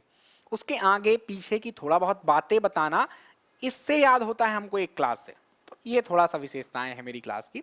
चलो, तो थोड़ा सा एक और आग्रह, पसंद आए तो लाइक करेंगे यदि आप, तो थोड़ा अच्छा लगता है कि बच्चे पसंद कर रहे हैं, तो और मेहनत की जाए। तो मोटिवेशन के लिए आप लाइक कर दीजिएगा, और यदि जुड़े रहना चाहते हैं तो आप सब्सक्राइब भी कर लीजिएगा। दोस्तों को भी बता दीजिएगा कि ऐसी शानदार क्लासेस मैं शुरू कर चुका हूँ। चलो, मध्य प्रदेश में शैल चित्रों के बारे में विशेष रूप से अलग से बात कर लेते हैं। पूरा पाषाण काल हमने पढ़ा, उसी से जुड़ी हुई बातें हैं सब ये, मतलब पाषाण काल से जुड़ी हुई, क्योंकि उसी काल में मानव ये सब चित्रकारी करता था। तो क्या बात है, देख लीजिए कि प्रागैतिहासिक कालीन मानव सभ्यता के पद चिन्ह वैसे तो समूचे भारत में ही मिले हैं, यत्र तत्र, मतलब सब जगह ही मिलते हैं। जैसे कुछ एग्जांपल्स मैंने दिए ना, नाम अब बहुत अजीब से हैं, आपको सुनने की जरूरत नहीं है। राज्य जान लीजिए आप, तमिलनाडु से मिले हैं, केरल से मिले हैं, आंध्र प्रदेश से मिले हैं, और आपके क्या बात कर रहे हैं अपन, कर्नाटक से, उत्तराखंड से भी मिले हैं, यूपी से भी मिले हैं। तो ऐसी बहुत सारी जगह हैं जहां से हमको क्या मिले हैं, ऐसे शैल चित्र मिले हैं।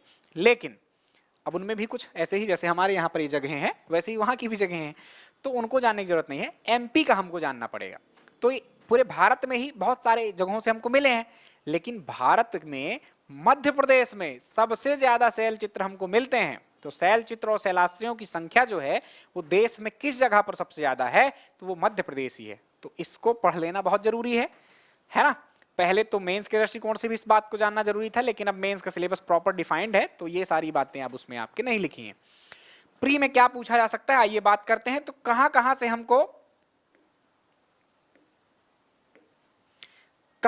हमको शैल चित्र प्राप्त हुए एमपी में, ये ध्यान रखना है। तो भीमबेटका की बात हम कर चुके हैं, रायसेन में है, यहां से शैल चित्र प्राप्त हुए।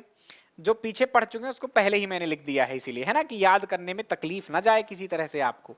आदमगढ़ में 2 गुफाएं मिली हैं, अभी मैंने बताया, आरबी जोशी ने खोजी, यहां से हमको शैल चित्र मिलते हैं। मृगेंद्रनाथ की गुफाएं विक्रम विश्वविद्यालय के जो पुरातत्व विभाग था उसने खोजा 2008 में, यहां से भी हमको शैल चित्र प्राप्त हुए। उसके अलावा पचमढ़ी भी हमने अभी देखा, यहां से 2 गुफाएं, कौन कौन सी शैल चित्र वाली गुफाएं अलग हैं, आप देख सकते हैं, पनार पानी गुफा और मामा भांजा शैलाश्रय। पनार पानी गुफा और मामा भांजा शैलाश्रय, इन 2 जगहों से हमको शैल चित्र मिले।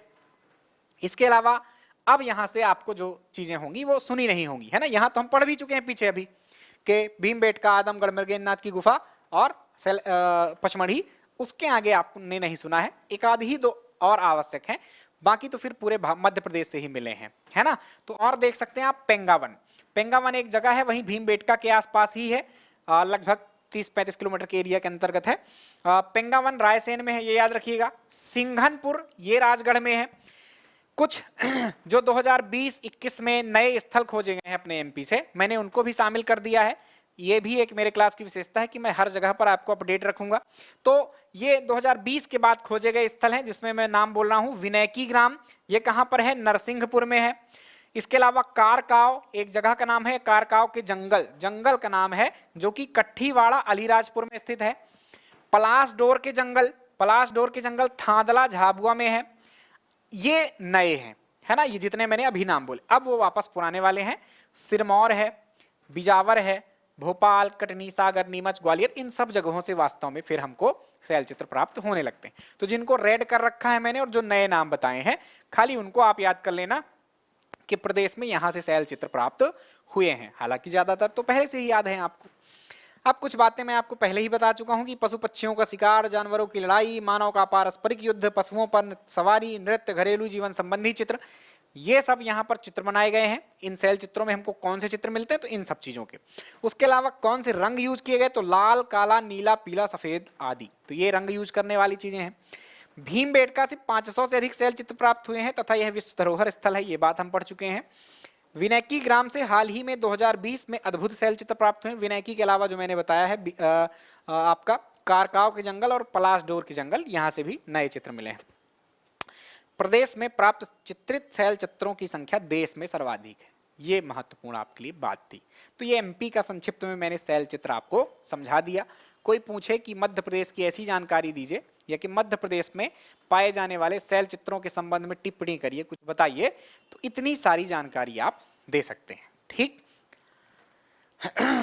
कुछ प्रमुख शैलाश्रय और शैल चित्रों के नाम हैं, कहाँ मिलते हैं, ये आपको याद रखना होगा। व्यापम स्तर में ऐसे प्रश्न आते हैं ज्यादातर, पीएससी अब उसी स्तर पर जा रहा है ना, तो कुछ भी हो सकता है, आपको ध्यान में ये रखना है। मैं रीड कर देता हूं आपके लिए, बाकी आपको खुद पढ़ना होगा। रानी माची शैलाश्रय, ये चितरंगी सिंगरौली में है, चितरंगी तहसील है वहां की। लिखी दांत शैलाश्रय, ये चंदेरी में है। लिखी छाज शैलाश्रय, ये करसा मुरैना में है। झिझरी शैलाश्रय, ये कटनी में है। दाता शैल चित्र विजावर में है। चुरनागुंदी शैल चित्र कांति होशंगाबाद में है। निशानगढ़ काजरी शैल चित्र पचमढ़ी। वेलखंदार शैल चित्र पचमढ़ी। हर्रापाल शैल चित्र बोरी होशंगाबाद में है। तो इनको आपको थोड़ा सा रट्टा मारना पड़ेगा, ये कुछ नया शायद आपको लग रहा हो, सुना जाना नहीं होगा। व्यापम स्तर पर एक आध बार ऐसे प्रश्न आ चुके हैं, इसलिए मैंने इस जानकारी को भी आपके लिए समाहित कर दिया है। ऐसे कुछ शैल चित्र जो मैं आपको पूर्व में भी दिखा चुका हूं, तो इनको देखने की जरूरत अब आपको नहीं है। चलो, तो यहां पर एक बहुत बड़ा हिस्सा हमारा कंप्लीट हुआ है। कौन सा? हमने पढ़ा अभी मध्य प्रदेश का पुरापाषाण काल, मध्य पाषाण काल और नवपाषाण काल। अब जो हम पढ़ने वाले हैं वह है मध्य प्रदेश का ताम्रपाषाण काल। कौन सा पाषाण काल पढ़ने वाले हैं? ताम्रपाषाण काल। ये कहां से आ गया सर जी? तो इतिहासकारों ने काफी सारा विभाजन किया है। आप सीधे पाषाण काल के बाद सोचो कि कहां पहुंच जाएं, सिंधु घाटी सभ्यता में, तो उसी काल के दौरान वो सब जो काल चल रहा था, प्रॉपर वास्तव में टाइम ड्यूरेशन देखेंगे तो वही क्रमबद्धता है कि पाषाण काल, उसमें भी पूरा पाषाण काल पढ़ो, फिर मध्य पाषाण काल पढ़ो, फिर नवपाषाण काल पढ़ो। नवपाषाण काल से ही जो बस्तियां थी सिंधु घाटी सभ्यता की, वो कन्वर्ट हो गई हैं नगरीय सभ्यता में, है ना। आप दो प्रकार के सिंधु घाटी सभ्यता में जो लोग थे उनके उद्भव की दो कहानियां पढ़ते हैं। एक स्थानीय सभ्यता यानी स्थानीय स्तर पर उनका उद्भव हुआ है। कुछ लोग कहते हैं कि वो विदेशी से आए थे, विदेश से आए थे, तो विदेशी उद्भव सिद्धांत और स्थानीय उद्भव सिद्धांत।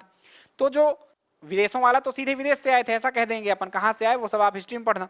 स्थानीय उद्भव में जो हम सिद्धांत पढ़ते हैं उसमें क्या बताया गया कि जो नवपाषाण कालीन मानव ही था उसी ने इतना विकास कर लिया, कुछ बस्तियां ऐसी थी उन्होंने इतना विकास कर लिया कि वो सभ्यता कैसी हो गई?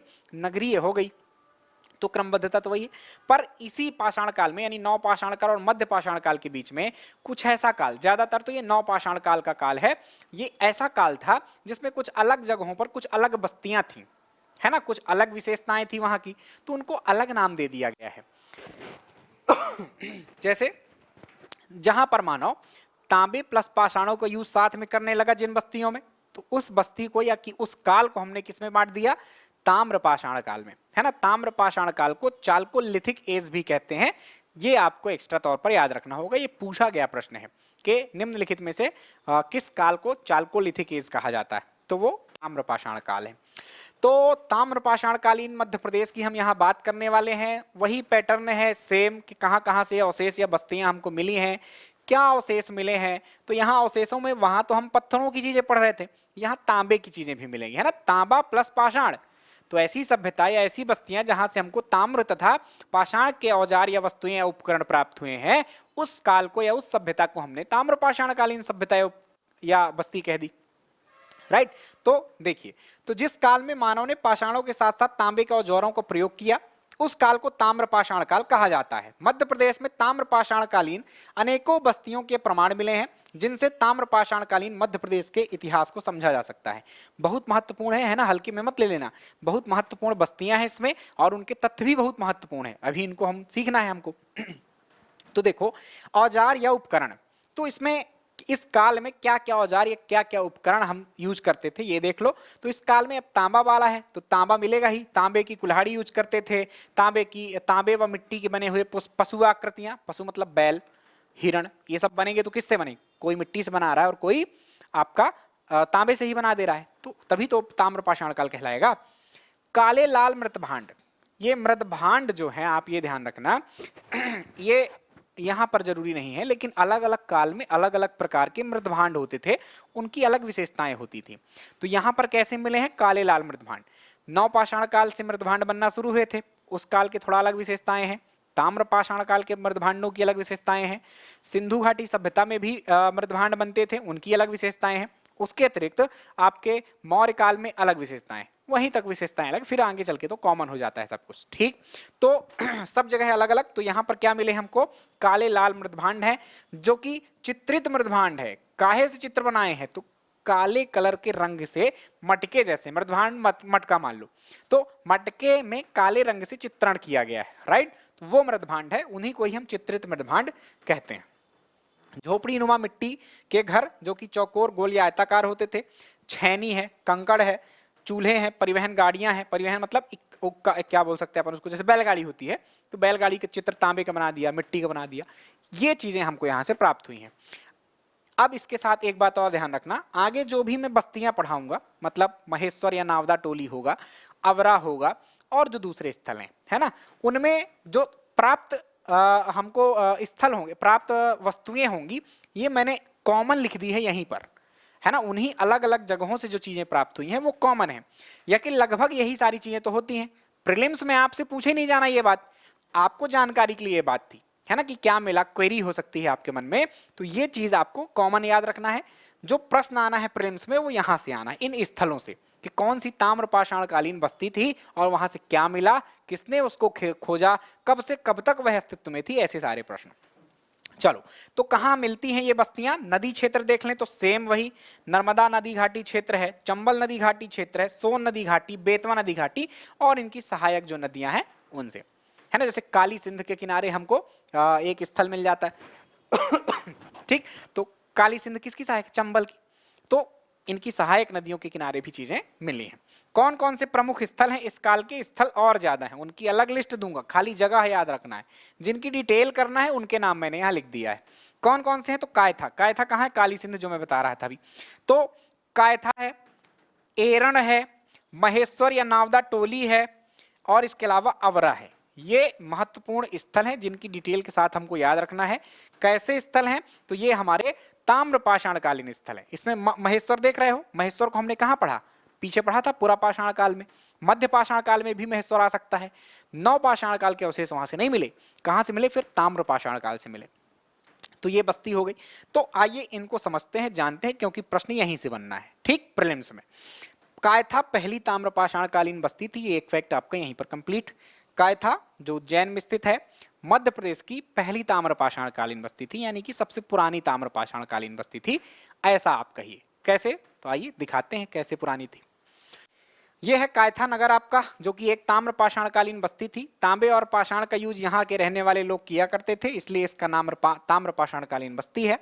यहाँ पर जो हमको बस्ती के अवशेष मिले हैं वो किस काल के थे? तो 2015 ईस्वी पूर्व से 1380 ईस्वी पूर्व, मतलब 2015 से लेकर 1380 ईस्वी पूर्व के आसपास यहाँ पर जो मानव था वो रहता था, ठीक। तो ये सभ्यता ऐसी थी।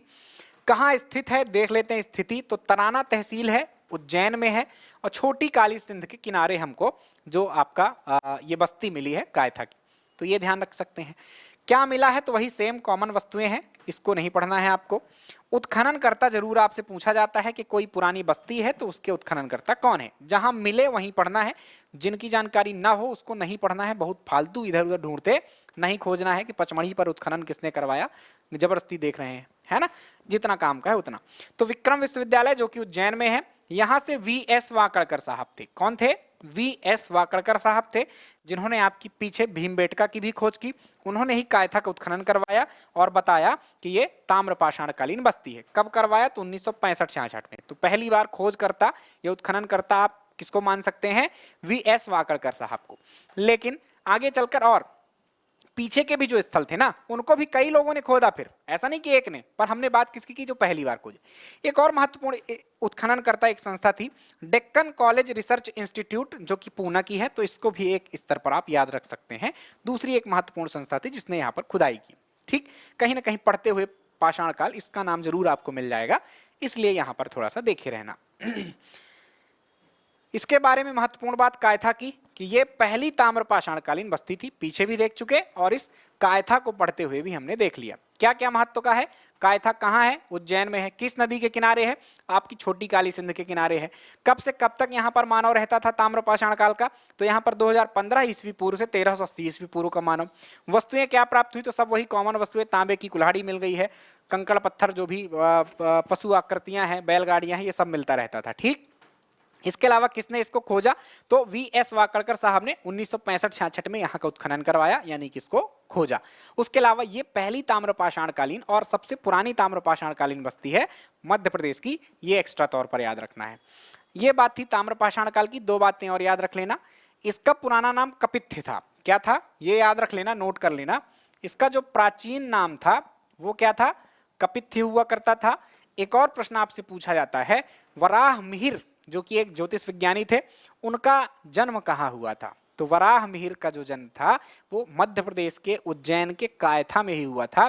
ये भी एक नोट करने वाली बात है एमपी की दृष्टि से, तो यही याद कर लेना, क्योंकि आगे कोई ऐसा जगह मिलेगा ही नहीं जहां पर मैं उनकी बात कर पाऊंगा, तो यही इसी के साथ ही मैंने बता दिया।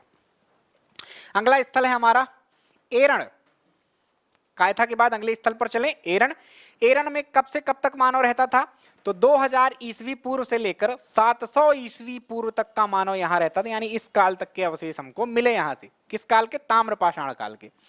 कहाँ है ये एरण? तो बीना तहसील है सागर जिले की, वहां पर। किस नदी के किनारे? तो बीना नदी के किनारे स्थित है। नदी के साथ याद रखना, ये ध्यान रखना बात। वस्तुएं क्या मिली? तो वही कॉमन, तांबे की कुल्हाड़ी, सोने के गोल टुकड़े, मिट्टी के पशु आकृतियां, काले मृदभांड आदि।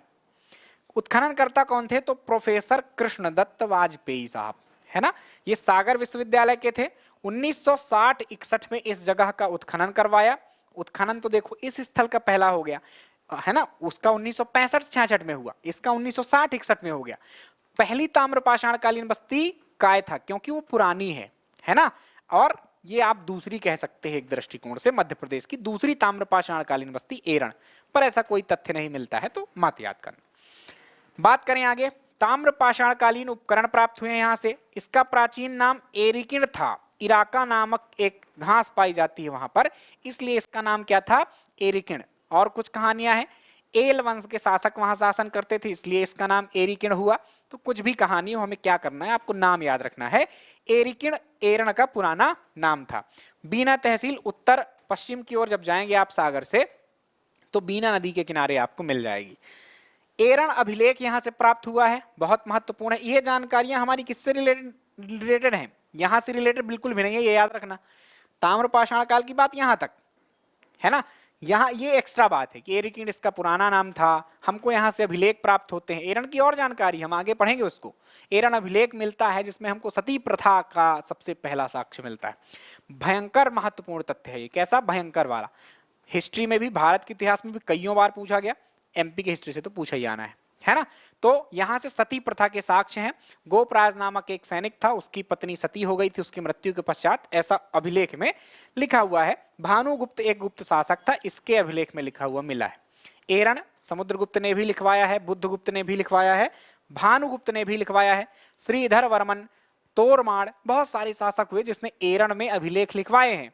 फेमस किसका है? समुद्रगुप्त का और भानुगुप्त का। जब एरण अभिलेख की बात करेंगे गुप्त काल में, तब फिर पूरी जानकारी देंगे कि किसने किसने एरण पर अभिलेख लिखवाए हैं। तो हमने पढ़ा भी कायथा, दूसरा स्थल देख लिया एरण। तीसरे स्थल की ओर चले हम, तो नावदा टोली है। नावदा टोली कहाँ है? तो महेश्वर में। महेश्वर कहाँ है? खरगोन में, ये याद रखना है। किस काल से किस काल तक यहाँ पर यह बस्ती रही? तो 1660 ईस्वी पूर्व से 1440 ईस्वी पूर्व तक यह बस्ती रही। इसके अलावा खरगोन में यह स्थित है, नर्मदा नदी के तट पर यह स्थित है। क्या मिला? तो कॉमन वस्तुएं हैं तांबे और पाषाण की, ये याद रखना है। इसके खोजकर्ता या उत्खननकर्ता कौन थे? तो एचडी संकलिया साहब थे, हसमुख धीरज लाल संकलिया। 1952-53 में इन्होंने इस स्थल का उत्खनन करवा दिया था। आपके एरण और आपके कायथा से भी पहले इसका उत्खनन हो गया था, है ना। पहली कौन सी है? कायथा। बाद में 1957-59 में भी यहाँ पर उत्खनन कार्य प्रारंभ किया गया। यहाँ से पूर्व पाषाण काल यानी पुरा पाषाण काल, मध्य पाषाण काल और ताम्र पाषाण कालीन अवशेष हमको मिलते हैं। यहाँ से नव पाषाण कालीन अवशेष नहीं मिलते हैं। चलें आगे। अवरा, अवरा एक जगह है। तो मंदोदरी जो थी वो आवारा हो गई। एक ट्रिक है, कभी मुझे किसी ने बताया था, है ना।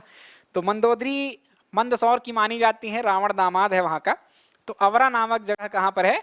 मंदसौर में है। इससे आपको याद हो जाएगा, है ना। चलो, तो मंदसौर में स्थित है। इसका काल क्या था? तो नावदा टोली के ही समकालीन थी। तो लगभग वही 1660 से 1440 ईस्वी पूर्व के आसपास का ये काल है। मंदसौर में स्थित है। नदी यहाँ नहीं लिखा है, तो आप चंबल नदी कह सकते हैं, है ना। चंबल नदी घाटी, क्योंकि मंदसौर चंबल नदी घाटी के अंतर्गत ही आएगा। प्राप्त वस्तुएं वही कॉमन, तांबे और जो पत्थरों के अवशेष थे। एक खास बात एक्स्ट्रा याद रखना, रोमन सभ्यता से संपर्क के अवशेष किस बस्ती से मिले हैं? तो वो बस्ती है अवरा, जो कि एक ताम्रपाषाण कालीन बस्ती है। तो इस काल में रोमन सभ्यता से अवशेष, रोमन सभ्यता से हमारे संपर्क के अवशेष मिले हैं। ये बहुत खास बात है, बहुत महत्वपूर्ण बात है, नई बात है, ये याद रखना है। उत्खननकर्ता कौन थे? एचवी त्रिवेदी साहब के निर्देशन में यहाँ उत्खनन हुआ। यहाँ से क्या मिला है? तो वही पूर्व पाषाण काल, मध्य पाषाण काल और ताम्र पाषाण कालीन जो चीजें थी वो यहाँ से प्राप्त हुई। तो ये चार जो महत्वपूर्ण स्थल थे उसकी जानकारी मैंने डिटेल के साथ दे दी, क्योंकि पूछा जाता है। अब कुछ स्थल ऐसे हैं ताम्र पाषाण कालीन जिनमें सिर्फ इतना याद रखना है कि ये चीज कहाँ स्थित है। तो आइए देख लेते हैं, एक लिस्ट है मेरे पास उसको। तो डांगवाला और नागदा दोनों उज्जैन में है, ताम्रपाषाणकालीन बस्ती है। इसके अलावा आजाद नगर इंदौर में ही है। किसी ने मुझसे पूछा था ये प्रश्न जब मैं म्यूजियम गया था, तो वहां के रहने वाले ने कि बताओ इंदौर में कौन सी बस्ती है ताम्रपाषाणकालीन, तो मैंने उसको तुरंत बता दिया इंदौर, और बड़ा प्रभावित हुआ कि अरे आपको तो बड़ा ज्ञान है ना। तो वैसे आप भी पढ़कर ऐसी जानकारियां लोगों से साझा कर सकते हैं। खेड़ी नामा होशंगाबाद है।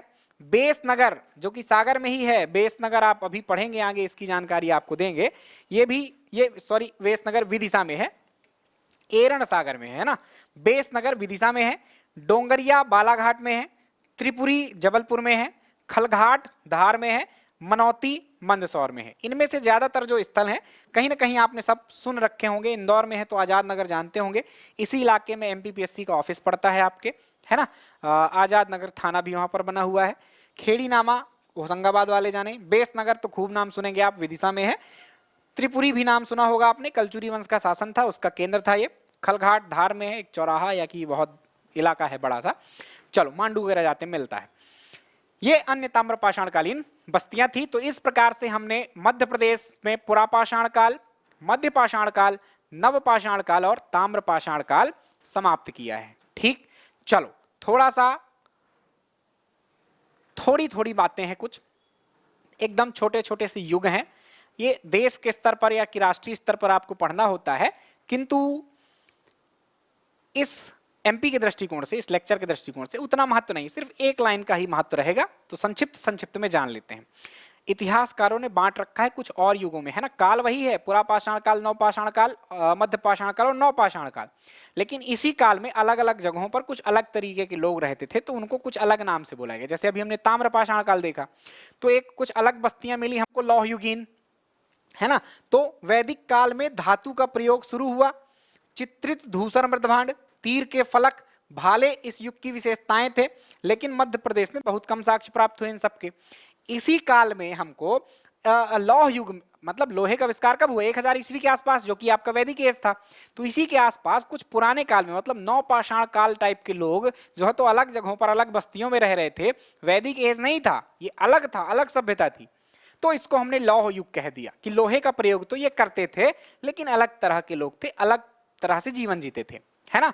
तो इसके अवशेष हमारे एमपी से कहां मिले हैं, तो ध्यान रखना, भिंड में, मुरैना में और ग्वालियर में। कहां से प्राप्त हुए हैं, भिंड, मुरैना और ग्वालियर। ये वही स्थान है जो वैदिक एज का एक प्रकार से सीमा था, है ना। तो भिंड, मुरैना और ग्वालियर जिले से ऐसे अवशेष प्राप्त हुए हैं। लौह युगीन संस्कृति के 1000 ईस्वी पूर्व के अवशेष प्राप्त हुए हैं। अगले एज की बात करें तो एक महापाषाण युग था, जो कि विशेष रूप से दक्षिण भारत से रिलेटेड है। क्या था ये महापाषाण युग, तो ऐसे जो समाधियां हुआ करती थी उस काल के मानव की, वो एक बहुत बड़े पाषाण के नीचे दबाकर रखी जाती थी। तो ऐसे सभ्यता का या कि ऐसे संस्कृति का पालन करने वाली जो बस्ती थी, जो लोग थे, उसको हमने क्या कहा, उसको हमने महापाषाण युग कह दिया। वो मेन दक्षिण भारत में था, लेकिन उसका कुछ जगहों पर अवशेष हमको कहां, उत्तर भारत में मिलता है। उत्तर भारत में भी कई जगहों पर मिलता है, छत्तीसगढ़ में, बिहार में, झारखंड में, मध्य प्रदेश में भी मिलता है। तो मध्य प्रदेश में कहां से मिलता है ये जानना है हमको, तो इसको ध्यान रखना है। सिवनी और रीवा में कहां से मिले हैं इसके अवशेष, रीवा और सिवनी से। लौह युग के भिंड, मुरैना, ग्वालियर। महापाषाण युग यानी मेगालिथ के कहां से मिले हैं, सिवनी और रीवा से मिले हैं। तो ये एक खास बात हो गई, इसको भी ध्यान रखना है। और आगे चलें तो अब देखो, ध्यान से सुनना, हमने क्या क्या पढ़ा, पाषाण एज पूरा पढ़ लिया, जिसमें ताम्रपाषाण काल, लौह युग और महापाषाण पूरा शामिल कर लेते हैं। अब मैं जब शब्द बोलूंगा तो सिर्फ पाषाण काल बोला करूंगा, तो आप उन चारों पांचों चीजों को शामिल कर लेना। पाषाण काल के बाद यानी 600 ईस्वी पूर्व के आसपास, है ना, 1500 ईस्वी पूर्व के आसपास ये सब समय था। वहां से एक नई संस्कृति का उदय होता है, किसका, वैदिक संस्कृति का, है ना। तो ये जो वैदिक काल था, मध्य प्रदेश में क्या स्थिति इसकी रही थी ये हमको जानना है ना। तो ये पूरा जो शुरुआत का इतिहास था हमारा वो खत्म हो जाएगा, फिर हम वंशावलियों में आ जाएंगे, है ना। तो बहुत मजेदार जानकारियां आगे भी होंगी। अभी के लिए देखते हैं क्या कि मध्य प्रदेश का वैदिक युग इतिहास क्या रहा है। तो पहले वैदिक काल जान लो क्या है। तो वैदिक काल का जो टाइम पीरियड था वो था 1500 ईस्वी पूर्व से 600 ईस्वी पूर्व। कब से कब तक, 1500 ईस्वी पूर्व से 600 ईस्वी पूर्व तक का ये जो समय था ये वैदिक काल कहलाता है। इसको भी दो भागों में हम बांटते हैं। जिस काल का या काल के जानकारी का मुख्य स्रोत क्या था, वेद या कि ऋग्वेद था उसको हमने ऋग्वैदिक काल या कि पूर्व वैदिक काल कह दिया, है ना। ऋग्वैदिक काल या के पूर्व वैदिक काल जो कि 1500 ईस्वी पूर्व से 1000 ईस्वी पूर्व के आसपास माना जाता है। बाद में ऋग्वेद के अलावा अन्य 3 वेद यानी कि सामवेद, यजुर्वेद, है ना, बाकी के अथर्ववेद और कुछ अन्य ग्रंथ जैसे कि ब्राह्मण ग्रंथ, आरण्यक, उपनिषद, पुराण, आपके बहुत सारे ग्रंथ हो गए, स्मृति ग्रंथ, तो उन सब के द्वारा जिस काल की हमको जानकारी मिलती है वो कहलाया उत्तर वैदिक काल, राइट। तो वैदिक काल को भी हम 2 भागों में, एक ऋग वैदिक काल जिसकी जानकारी का स्रोत ऋग्वेद था और एक उत्तर वैदिक काल जिसकी जानकारी का स्रोत बहुत सारे ग्रंथ, 3 अन्य वेद, ब्राह्मण, आरण्यक, उपनिषद, स्मृति ग्रंथ, वेदांत, ये सब आ जाते हैं। क्लियर। चलो, तो मध्य प्रदेश में जाने इनकी बात, तो देखो यहीं पर एक चित्र के द्वारा समझा देता हूं मैं। भारत हमारा कैसा था, ऐसा था, ठीक। ये भारत का आपको हिस्सा समझ में आ गया होगा कौन सा वाला है। यहां पर पाकिस्तान है। तो जो भारत था या जो ऋग्वैदिक काल था, ऋग्वेद की जानकारी का स्रोत ऋग्वेद था, तो हमको एमपी में ऋग्वेद में कोई स्थान ही नहीं मिला जो कि ऋग्वेद में लिखा हो। मतलब ऋग्वेद में ऐसे किसी स्थल का उल्लेख ही नहीं है जिससे हमको यह ज्ञात हो कि ऋग्वैदिक कालीन मानव या कि आर्य, उस काल के लोगों क्या कहते थे, आर्य, कि ऋग्वैदिक कालीन आर्यों का आगमन हमारे मध्य प्रदेश में हुआ, ऐसा कोई साक्षी नहीं है। तो ऋग्वैदिक काल हमको मध्य प्रदेश में पढ़ने की जरूरत ही नहीं है, क्योंकि ऋग्वेद का जो विस्तार था वो आप जानते होंगे कि यहाँ पर एक पर्वत है आपके देश में, है ना, हिमालय पर्वत इसका नाम है। उस काल में इसको हिमवंत कहा जाता था। तो ऋग्वेद में हिमवंत पर्वत का उल्लेख है। ऋग्वेद में यमुना का 3 बार और गंगा का 1 बार उल्लेख है। उसके अलावा काबुल और कुबा नाम की नदियों का, अफगानिस्तान से आती हैं, सिंधु घाटी, सिंधु नदी की 2 सहायक नदियां हैं, एक है काबुल नदी आज की और एक है कुर्रम, जिनका प्राचीन नाम कुबा और कुर्मु हुआ करता था, जो कि ऋग्वेद में वर्णित है। तो हम ऐसा मानकर चलते हैं कि जो ऋग्वैदिक कालीन मानव था वो कहीं ना कहीं गंगा और यमुना के दोआब क्षेत्र तक था पूर्व में। पश्चिम में बात करें तो अफगानिस्तान की पूर्वी सीमा तक, जहां पर काबुल और कुर्रम नदियों का उद्गम होता है, वहां तक पश्चिम सीमा थी। उसके अलावा उत्तर में हिमालय पर्वत की बात की गई है, इसलिए हिमालय सीमा रही होगी। दक्षिण में किसी भी ऐसे स्थान का उल्लेख ही नहीं किया गया कि यहां तक मानव था। तो बड़े इतिहासकार जो हैं वो ऐसा मानते हैं कि जो आपकी यमुना नदी थी उसी के समानांतर जो क्षेत्र है, आप कह सकते हैं कि वो दक्षिणी सीमा रही होगी। तो इसके नीचे ही तो मध्य प्रदेश आता है। तो ऋग्वैदिक कालीन मानव कहाँ आएगा, इसमें आया ही नहीं। एक चित्र में भी आप इस बात को देख सकते हैं। ये ऋग्वैदिक कालीन मानव का विस्तार था। यहां पर आपका अफगानिस्तान था, यहां पर आपका पूर्व में देख रहे होगे आप मत्स्य, यमुना और गंगा का फ्लो बना हुआ है। ये ऐसी सारी चीज, ये ऋग्वैदिक कालीन केंद्र था मानव का, राइट। तो यहां तक सीमित था, इसलिए एमपी में कोई वही नहीं, इसलिए एमपी के दृष्टिकोण से हमको पढ़ना भी नहीं है। किंतु उत्तर वैदिक काल जो था, उस काल में हमको कुछ ऐसी जानकारियां मिलती हैं जिससे यह पता चलता है कि ऋग्वैदिक कालीन आर्यों का आगमन आपके मध्य प्रदेश में हो गया था। कौन सी वो जानकारियां हैं, तो आइए देख लेते हैं। तो इसमें एक शब्द है रेवोत्तरम। इसका उल्लेख किसमें किया गया है, शतपथ ब्राह्मण में। आपको मैंने अभी बताया ना कुछ ग्रंथों के नाम, कि उस काल में ऋग्वैदिक काल या कि वैदिक काल में वेद हुआ करते थे, ब्राह्मण ग्रंथ हुआ करते थे, आपके उपनिषद हुआ करते थे, आरण्यक हुआ करते थे, बहुत सारे ग्रंथ थे और वैरायटी है, हिस्ट्री में पढ़ना आप। तो उसमें एक ग्रंथ का नाम था शतपथ ब्राह्मण, ब्राह्मण ग्रंथ का नाम है, ये ध्यान रखना है ना। तो शतपथ ब्राह्मण में क्या मिलता है, रेवोत्तरम नामक जगह का उल्लेख, एक चीज का उल्लेख मिलता है, जिसको वेबर महोदय एक इतिहासकार थे, उन्होंने यह बताया कि यह रेवा नदी की बात की जा रही है। तो हमको इससे ज्ञात होता है कि कहीं ना कहीं उत्तर वैदिक कालीन मानव अब मध्य प्रदेश तक आ गया, नर्मदा नदी तक आ गया। एक साक्ष्य नहीं है, ये तो महत्वपूर्ण था इसलिए बस लिखा है। एक ऐतरेय ब्राह्मण, दूसरा एक और ब्राह्मण ग्रंथ है जिसका नाम ऐतरेय ब्राह्मण है, उसमें विंध्य पर्वत का उल्लेख, निषाद जाति का उल्लेख किया गया है। तो निषाद जाति कहाँ रहती थी, निषाद जाति विंध्यन पर्वत में ही रहती थी, है ना। कुछ और भी ग्रंथ हैं, जैसे कि एक आपके अगस्त मुनि थे, अगस्त मुनि पर एक विवरण मिलता है कि वो मध्य प्रदेश तक आए या कि विंध्यन पर्वत तक आए, नर्मदा तक आए और वहां पर कुछ लोगों को अपने साथ छोड़ दिया। मतलब वो आए इस तरफ और अपने साथ कुछ आर्यों को लाए जो कि यहीं रहने लगे। तो इस तरह से पता चलता है कि ऋग्वैदिक उत्तर वैदिक कालीन आर्य मध्य प्रदेश तक आ गए थे। क्लियर? तो बस इतना ही है वैदिक एज में कि भाई आपके वैदिक एरा में मध्य प्रदेश में क्या जानकारी है, तो बस इतना ही है कि यहां तक मानव आ गया था, पर और किसी स्थान का ऐसा उल्लेख नहीं है जिसका बहुत ज्यादा विवरण मिले। तो इतना ही हमको यहां पर वैदिक एज में पढ़ना है। चलिए अब आगे शुरू करते हैं वैदिक एज के आगे।